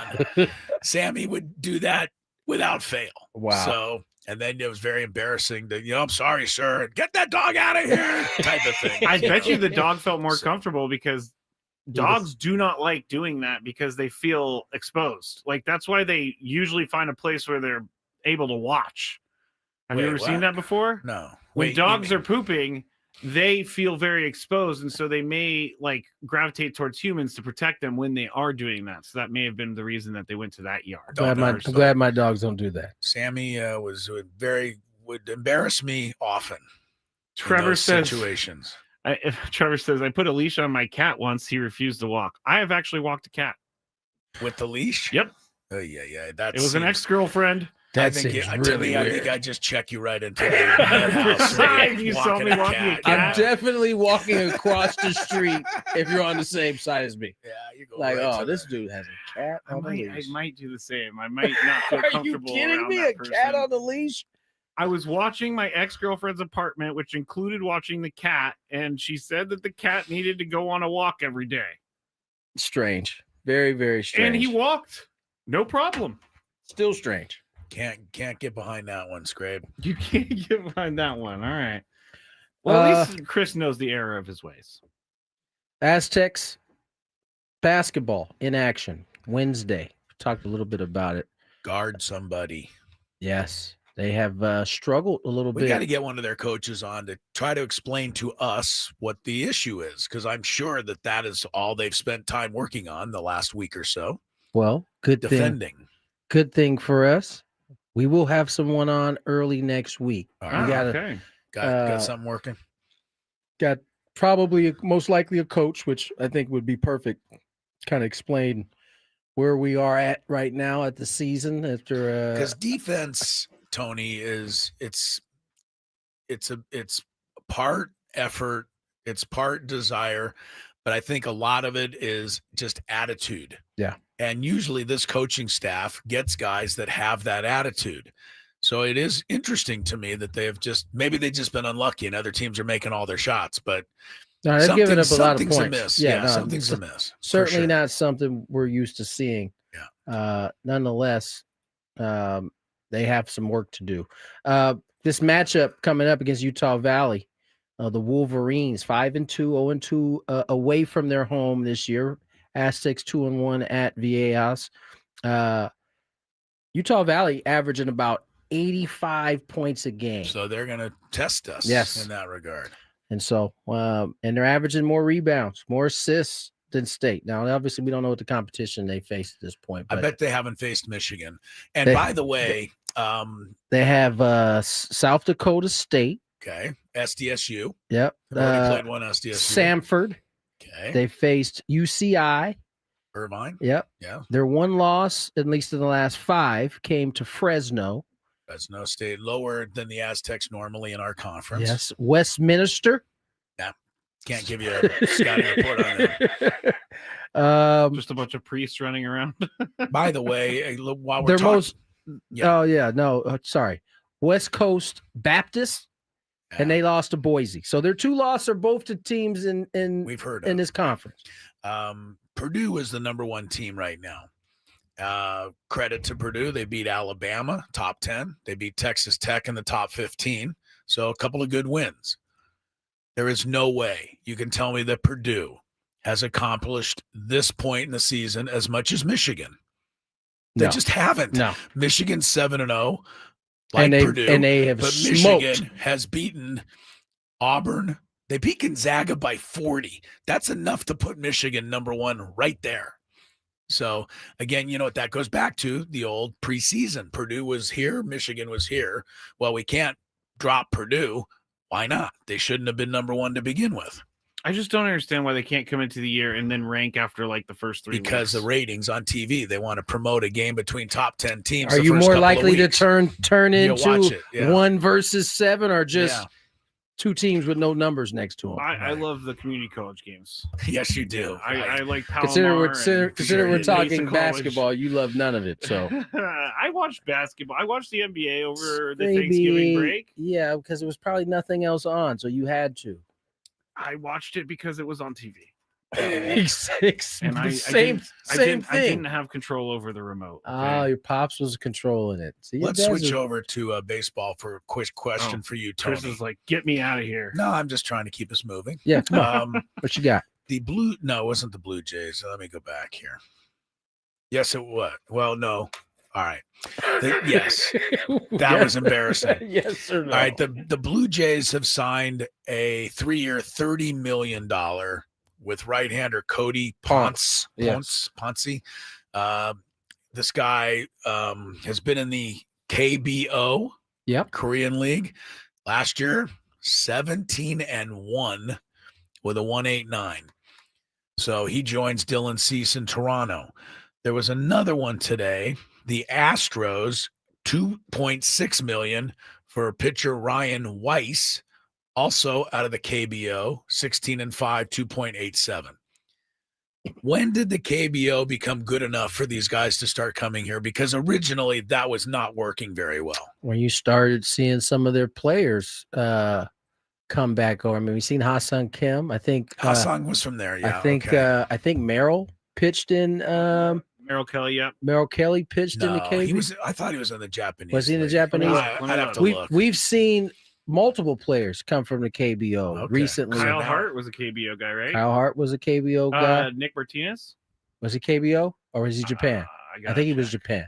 I take it back on Merrill Kelly. He was KBO. Yeah, that's what I thought. KBO. So, I mean, we've seen some guys come over and have who were in the major league setting or the system and then went over and then came back. Oh, Nick Martinez was Japan. And they all seemingly improved, been better pitchers coming back. And so I think it's also a kind of a cheaper, you're probably going to be able to get a little cheaper price on a guy that, if he was coming a free agent out of the big leagues with those same numbers would be a whole lot more. And so I don't know. I think 17-1, you'd be making $500 million. Right. If you were, right. I just think that they've seen enough success out of the KBO in recent years that they feel pretty comfortable. I have one more quick question. We're on a break time. Maybe we'll answer after. I've read at least 10 times in the last week that it's, no matter what we say, Fernando Tatis is going to be traded. Oh, that's the hot. I haven't read that. I have. I've read it 100 times now, and so we'll talk about that. Boom. On the other side. From the 8-5.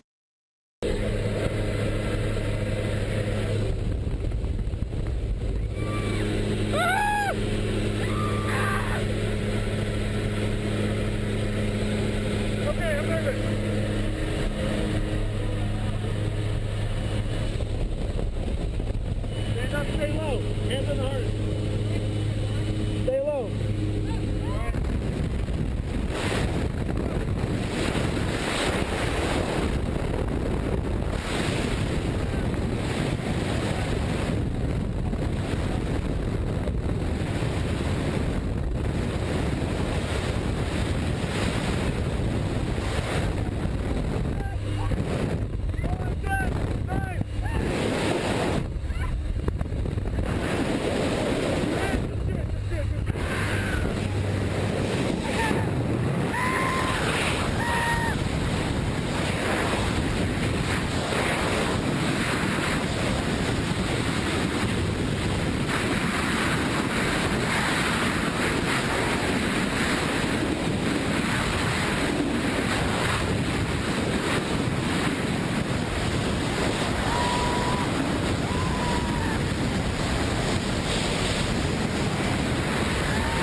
Typical tandem student right there. I tried. I wrecked your good job, buddy. Fun, huh? You need help with anything? Okay,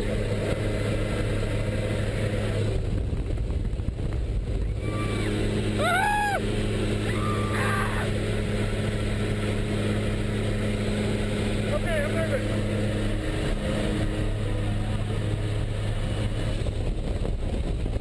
Stand up, stay low. Hands on the heart.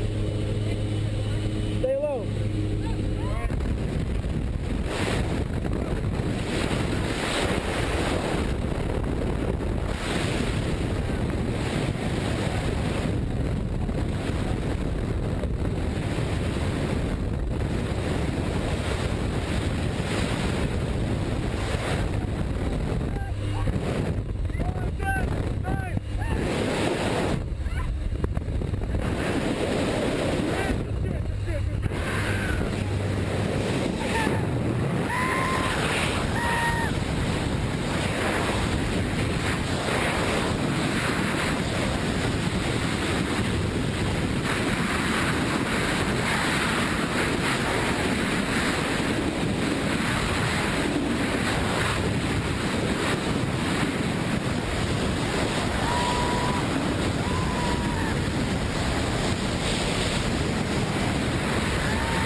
Tony Gwynn Jr., Chris Sello, Matthew Skraby.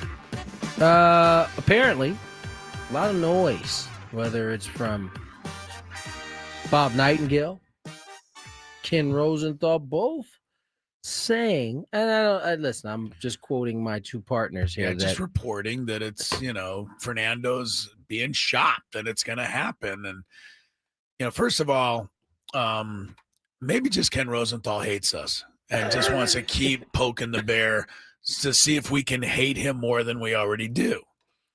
But the thing with this one is if they're right, then the Padres were totally wrong, because the Padres said, absolutely no way, no way that we're trading him. So what I don't get is when a reporter then tries to say, well, I know more than what they're saying. How do they know that? There is another scenario. Okay. Which I don't hope not, but it just might not be true. That Rosenthal are just making it up, or that the Padres said, or the Padres told us something that they knew might come back to bite them. Yeah, that's also a possibility. Okay. Not saying that it is, but certainly something that has been done before. It would be the first team to say one thing and do something different. Well, That being said, but the Padres are pretty but concerned about their image most of the time. And I don't think the Padres want to upset their fan base, especially in a year when they might not be able to spend as much money as normal. I don't think they do either. But what did we talk about at the beginning of the week, though? Typically, when a team goes up for sale, what is a part of that? Yeah, things change. Fluid. It's a fluid situation. I don't think that's true. Ultimately, I don't think that'll happen. But I'm also been around this game long enough to not completely rule it out. But I've also been around Ken Rosenthal's reporting long enough to know that I don't believe him until further notice. I don't think that Ken Rosenthal just makes things up. I think that he maybe texts someone inside the Padres front office and then goes with whatever that person says. I think there's a difference between writing a story I think about you listen something. to Tony say anything's possible, and he goes, "Oh." I think there's a difference between writing a story about something that happened in the game, as he did with the Machado situation, versus reporting what's happening behind the scenes. He's typically pretty accurate when it comes to these type of deals. Now, we all had a difference of opinion on how he described the whole Manny Dave Roberts situation. Wait, who did he get that from? the fact that Manny Machado, what did he was Sinister Sling. Yeah, where who told him that? Sinister Sling. Oh, and Dave Roberts told everyone that his life flashed before his eyes. That's not a joke. He said it came at him fast. Wait, which was it? Came at him fast, or his life flashed before his eyes? I may have made up the first one, but That's a classic. A bouncing little hard ball. Well, he made it. He said it after. Oh, I just want to motivate my team. I mean, ultimately, that is really the one. I mean, is there another one that happened that Ken did? I think that was the Max Scherzer thing, where he reported that the Padres traded Max Scherzer. Listen, he confirmed it. We went with it for like a half hour. I know that to be true at one point, that they thought there was a deal done, only for the Dodgers to. Really, for the Nationals to basically use that on top of them and get what they wanted from the Dodgers, which, by the way, has not really panned out very well. No. Because I believe they got Josiah Gray and they got the catcher, Keibert, our favorite. Oh, Keibert Ruiz. That's who they got in that deal. So we can thank the Dodgers for that. That's great. But nonetheless, I don't think it's going to happen. I mean, what kind of deal are we looking at with a trade for Fernando? That's the thing is he's probably going to bring back something nice. You need major league ready players. You need someone to play right field. I mean, you can with him. You could probably address a couple different things. If you're being honest, but again, I don't know. I'm not buying it. I'm kind of with Chris on this. I'm not buying it. I don't think that Ken is necessarily making it up, but I think Ken's kind of a. Here comes Chris. When's from the top row. Yeah, right. Okay, what was the last story about Ken Rosenthal?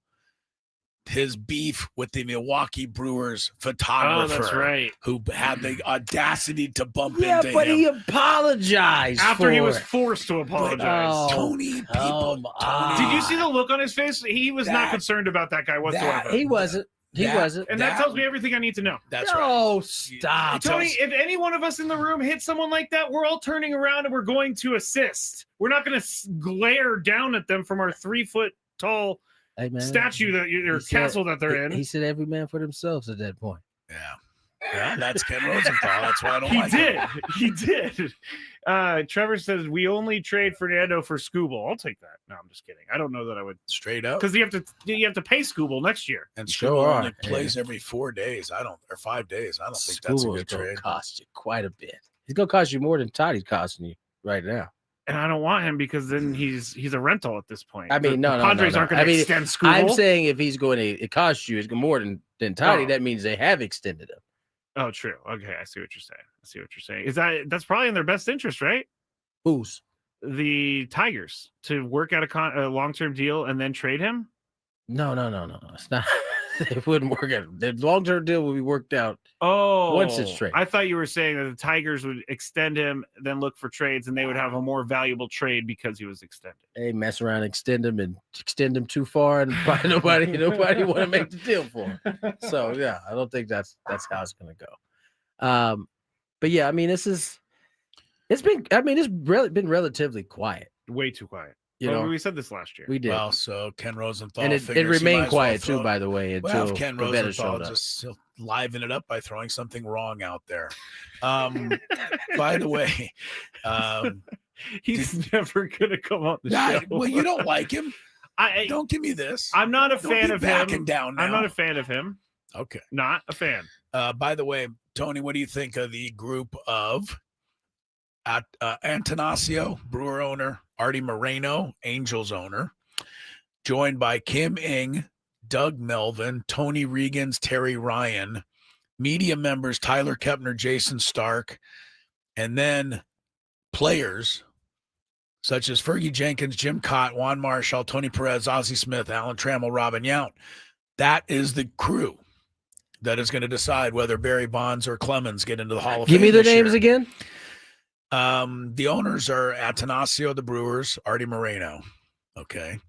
There's some general managers, Kim Ng among them, former media members, Jason Stark's on there, Tyler Kepner, the New York Times is on there. And then players, Fergie Jenkins, Jim Cott, Juan Marshall, Tony Perez, Ozzie, Alan Trammell, Robin Yount.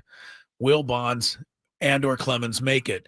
Keep in mind that last time on their last ballot, they both got 66 or 65%, which is really 2 out of every 3 people thinking they should be in. You know, everybody says, well, we're going to keep them out. But I believe more people think they should be in now. So be interesting. Give me the players real quick. Well, I think Yout, that might be a little bit of a problem. Yout's I think Tram's that open. might be a problem. Okay, Ozzie Smith, Tony Perez played with Pete Rose, Juan Marshall, interesting. He's a Giant guy too. Yeah, Jim Cott might be a problem. Fergie Jenkins. It's hard, man. It's all hard. The eras. Each era looks at it a little bit differently, and it can vary. So I think on the ownership side, I mean, Doug Melvin, that was the GM who drafted me when I was with the Brewers. With the Brewers, yeah. I mean, he saw Barry. Come on, you know, Mark Antanasio, also a terrific owner. I mean, Milwaukee does very well despite not having the best market. Also, a guy who I think both of them do well in the owner media part. I think it gets tricky once you get to the player part. Bonds, to me, was a Hall of Famer before ever coming close to steroids. No question. Clemens, I think, is partly a Hall of Famer because of his longevity, which was due to steroids. There, I see a difference between the two. Yeah. And I think most people who watch the game see it the same exact way in terms of Barry being there before any of the nonsense came. Right. All right, let's get the break. On the other side, Alden González joined us earlier, had a great conversation about state of the game, possible stoppage, why, when, where. We kind of covered it all. More Gwynn and Chris on the other side. Coming on. Ladies and gentlemen, Manny Machado has joined the show. Manny, welcome. How are you, my friend? I'm good. I guess we got to start with the most important part. I mean, you reached a pretty big milestone, hit 2,000. You had 2004 now. You hit 350 early in the year. I mean, at what point in the offseason, at what point at all does this start to become something that you're actually thinking about? Because, I mean, that's a lot of hits, man. You ain't thinking about that from the beginning.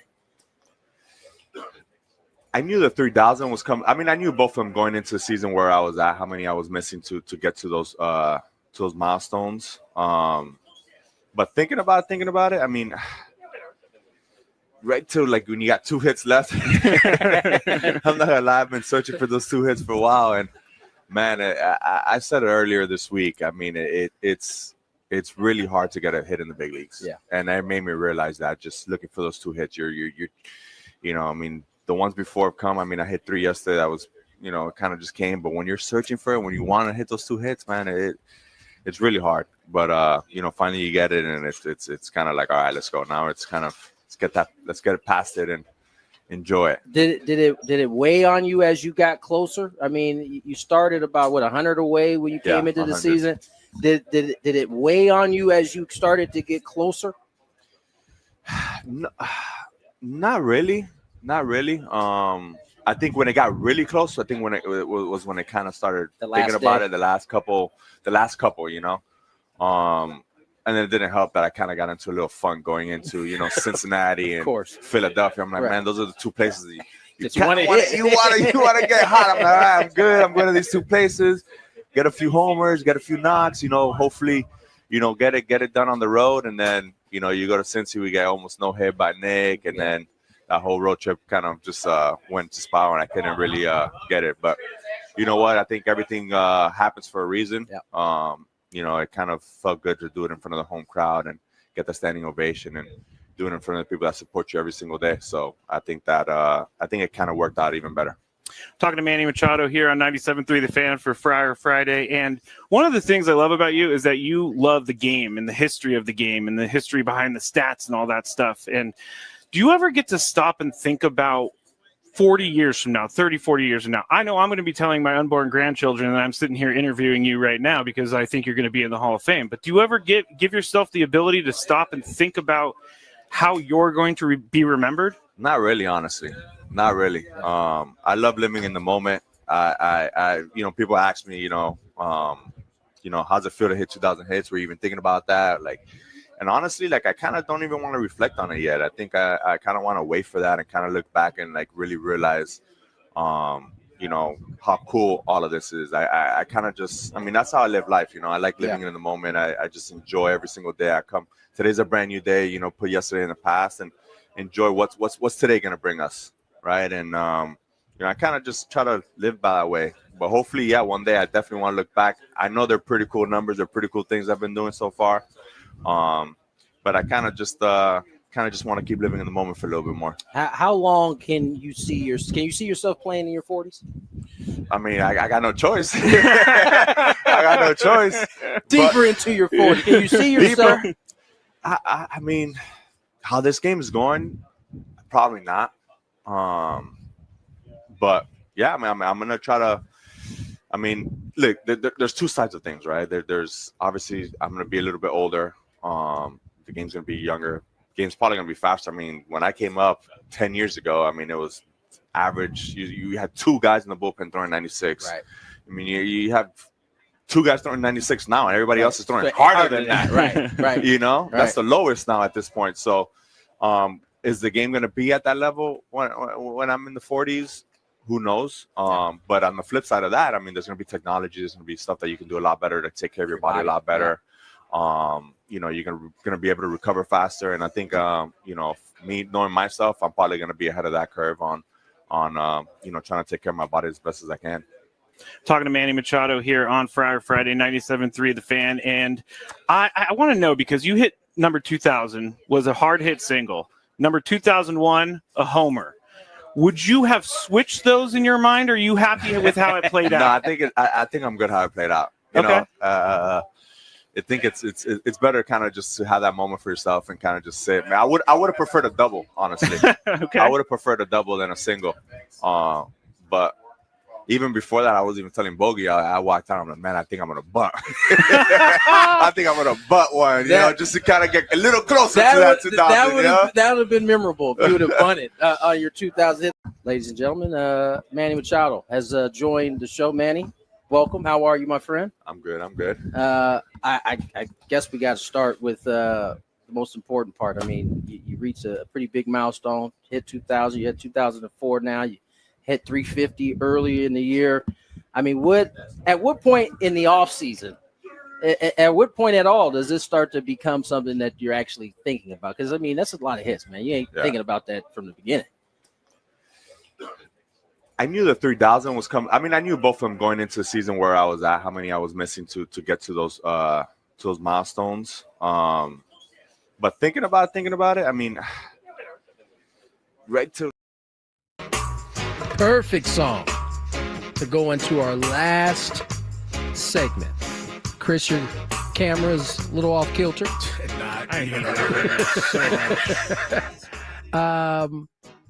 First and foremost, we have some business to take care of. Yes, I'm sure you have guessed it. Today's biggest fan. Congratulations to today's biggest fan, Richard Anselmo. Richard Anselmo of Fallbrook. Give us a call within the next 10 minutes, 833-288-0973, and you'll qualify for our grand prize, 20 tickets for you and your friend for a night in our Odyssey Suite at a Padres game later this year. Of course, all of the fan staff will be there. Remember to register your name at 973thefansd.com/biggest fan. So, again, Richard Alnelso, give us a call. You're on the clock. You said it so nicely the first time. Anselmo. Anselmo. Excuse me. Anselmo. Anselmo. Anselmo. Anselmo. Richard Anselmo. If you miss the last name, if your name's Richard, just call No. in. Light up the phone lines. We also have some pretty cool tickets to give out, but we're going to make you wait until the end of the show. You have to listen to Alden González to answer the trivia question. That's different than Richard Anselmo. Different from Richard Anselmo. Okay. People don't know this, but one of my favorite things about the baseball season is listening to Tony do the lineups every single day. just to see what kind of landmines he stumbles into. I'm usually good with the baseball ones because I get 3 to 4 games to kind of work on. That's it. true. Not only that, you get coaching from the master of pronunciation, Jesse Agler. He is pretty good at pronunciation. You know why Jesse's the master? And this is I've learned this from him. It may not even be the right or the specific enunciation that we're supposed to go, but it's the confidence in which he says it that you don't know. You just go with it. That's true. And so I have adopted that. Just say it with confidence when you say it. Now it has to be, phonetically correct. You can't just be confident and say a completely different last name, but like Amelsmo. I didn't say that one with confidence. That was part of the problem. I think Richard just called in. So all right, so he got it. All right, let's check traffic. Remember, keep your ears peeled back here as Alden González talks, because you're gonna get quizzed on it for those Zach Bryan tickets. From the 855 Get Ross Traffic Center, protecting San Diego after accidents or injury, here's Kelly Danick. Traffic is brought to you by the California Office of Traffic Safety and Caltrans. Got a few problems out here, guys. One of them is this crash on the Balboa Avenue off-ramp, northbound 5. Also reports of a stall, southbound 5 near Genesee. It's got that right lane blocked. Southbound side of the 805 just past Orange Avenue. 2-vehicle accident over the right shoulder. Accident clearing from middle lanes on southbound 125 just before the 8. And North 5 Coastline past Delmar Heights Road. Watch out for a large pothole in that right lane. My mom, my dad, works for Caltrans. On the freeway, right next to speeding cars. Please be careful. Flashing lights mean move over. Brought to you by the kids of Caltrans. Alden González, ESPN, friend of the show, joins us. Alden, how are you, my friend? How was your Thanksgiving? It was great, Tony. Fantastic. How was yours?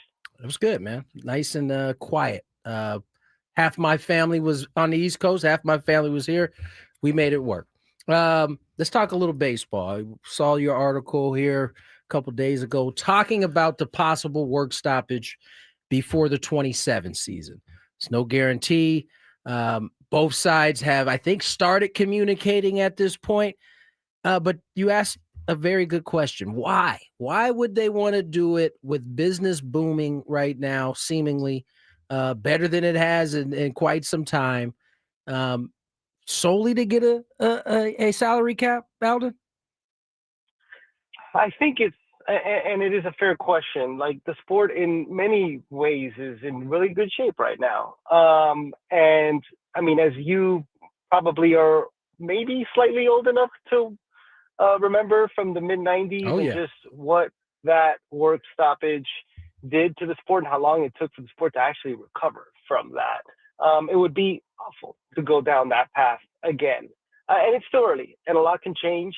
But economic disparity continues to be, and increasingly so, a major flashpoint in the sport. And it's been exacerbated by the Dodgers and Mets spending to levels that other teams claim that they can't. You saw Hal Steinbrenner, the Yankees owner, talk about how he'd be in favor of a salary cap. And I mean, like, when you have the Yankees owner coming out talking about how he would support a certain type of salary cap, I think that says something about the mindset of these owners right now. I don't know if you caught what happened with Marquee Sports Network from the Chicago Cubs, but like every team, I shouldn't say every team, but every team maybe except for the Dodgers, maybe the Blue Jays, has been impacted by the regional sports network business completely deteriorating. And I mean, the Padres are chief among them. The Padres were among the first teams in baseball to lose their RSN deal. And that was a major source of fixed annual revenue every year that the owners no longer have.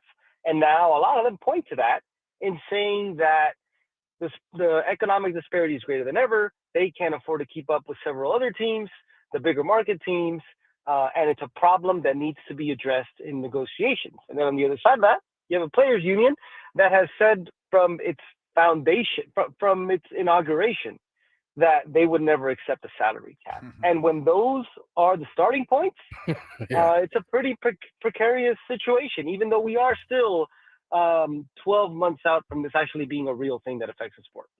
Alden González is with us. Alden, excuse my voice, down and out a little today, but that's really the biggest problem here. Tony talks about it all the time. I think he has a little closer feel for the player side of it, that they will never, ever, ever, never do a salary cap. So, the owners are going to try to convince them that they just have to have one this time. But I don't believe the owners. I'm not trying to say that they're not getting as much money as they used to with TV. I get that. But the owners, every single time push comes to shove, these owners seem to find enough money to pay these big name players. And so until they can get that under control, I feel like the players are always going to feel the money's there. Absolutely. And look, every single one, and this thing, it's hard to feel pity for all of these owners who are multi-billionaires, and who also, by the way, own these franchises that continue to increase in value. Yeah. And you could say, like, okay, fine, that's not actual realized dollars, but you sell your team and you're going to make, I don't know how many times what you purchased them for, depending on how far back you go, but those franchise values continue to go up. And, the problem too is that, outside of the Atlanta Braves, who are part of a publicly traded company, like, we are not privy to their finances. We are privy to the Braves' finances, and they make a ton of money. And to their credit, they put that money back into their roster. Right. But yeah, I mean, and that's the problem here too, is that we don't know exactly what the owners' financial pictures are. We just got to take their word for it. And a lot of people are not trusting of these owners. And so that's why it seems as if sometimes with this stuff, you get to a stalemate and it can't really be worked out. I will say, though, if I'm looking at sort of a brighter side to this, and I don't know if it's a brighter side, but I keep thinking that it would be really difficult. It would be really difficult for the sport to go through an entire economic overhaul before the league nationalizes its media rights. And MLB Commissioner Rob Manfred has talked about how his goal is to nationalize all the media rights, basically have all the local media rights of all 30 teams under MLB's umbrella. But that's not going to happen until after the 2028 season. And until you nationalize those and you sell those and you know how much money you're going to make off that, you're not really sure what league revenues are. And so even if you want to implement a salary cap system, I think it would be really difficult. And I think it would be hard to change the entire economic landscape of the sport until you handle media. And that's still going to be 2 years away from this last round of negotiations. I keep going back to that and thinking, all right, maybe they'll just kick the can down the road. They'll talk tough, but at the end of the day, they're not going to want to miss games. They're going to wait so that they could maximize the media revenue. I keep thinking that, but we'll see. Alden González joins us. ESPN does a terrific job out with a new article on ESPN.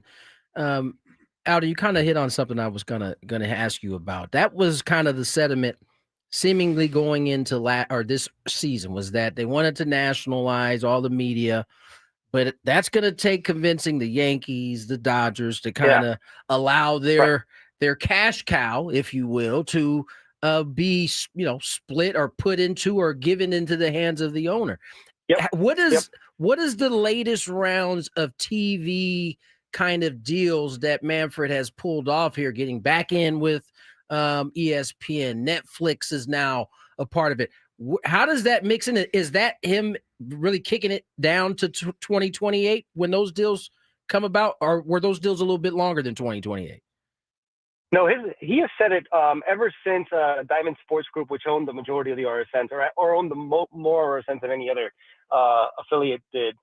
When they went through the bankruptcy process, he said that his goal is to nationalize revenue by the end of 2028. And these deals are a direct signal toward that. All of them expire in 2028. These are all 3-year deals. The ESPN one, the Netflix one.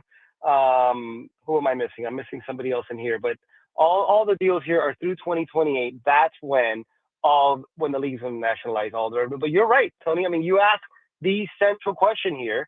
I mean, one of the Dodgers' biggest advantages, maybe, outside of Shohei Ohtani and just the economic driver that he is their RSN deal and how ironclad it is and also how lucrative it is. And I think that's going to be the biggest question. How do you convince the Dodgers, the Yankees, the Red Sox, I'll throw the Blue Jays in there, maybe the Phillies and the Giants, Yeah. And the thing is too, if you're going to sell these rights nationally to a major company like an ESPN, like an Apple, like a Netflix, you're not gonna get anywhere close to the amount of money if you don't have the big market teams. Right. You need those teams in there, and that's going to be the biggest thing. And it's going to be like, how does it work in terms of collective bargaining? Like, I'm pretty sure that if you're the Dodgers or the Yankees, you don't want it to be split evenly among 30 teams. Right. Nor should you think that. You deserve a bigger piece of the pie, and that's something that they're going to have to work out. I would imagine that's exactly, when they get down to brass tacks and the owners ask for a salary cap, I'm positive that's what the players are going to counter with. Like, well, why don't you just get your teams to kind of get in the same page and kind of split their revenue amongst each other? I mean, it does seem like a very, as you said, precarious situation. Do they end up just kicking the can down in the collective bargaining agreement so everybody can see what happens in 2028? Like, how does that factor into this? Yeah, and that's the thing. And here's the good thing for me is that I can kick the can down the road, right? Like, I don't have to. I am dreading covering this again because I feel like I just covered this recently. Yeah. They're not gonna. They've had like informal talks, but they're not really gonna get down to brass tacks until like maybe this coming spring training. That's when this is really gonna start. And then they're gonna hem and haw until maybe November. November is gonna be when they really get down to it next November. So at this point, I don't know that either side has truly defined what their bargaining points are going to be. We know that MLB is going to push in some way to a salary cap. What does that look like? How are they going to get the union to agree to it? I think both sides are still trying to figure that out.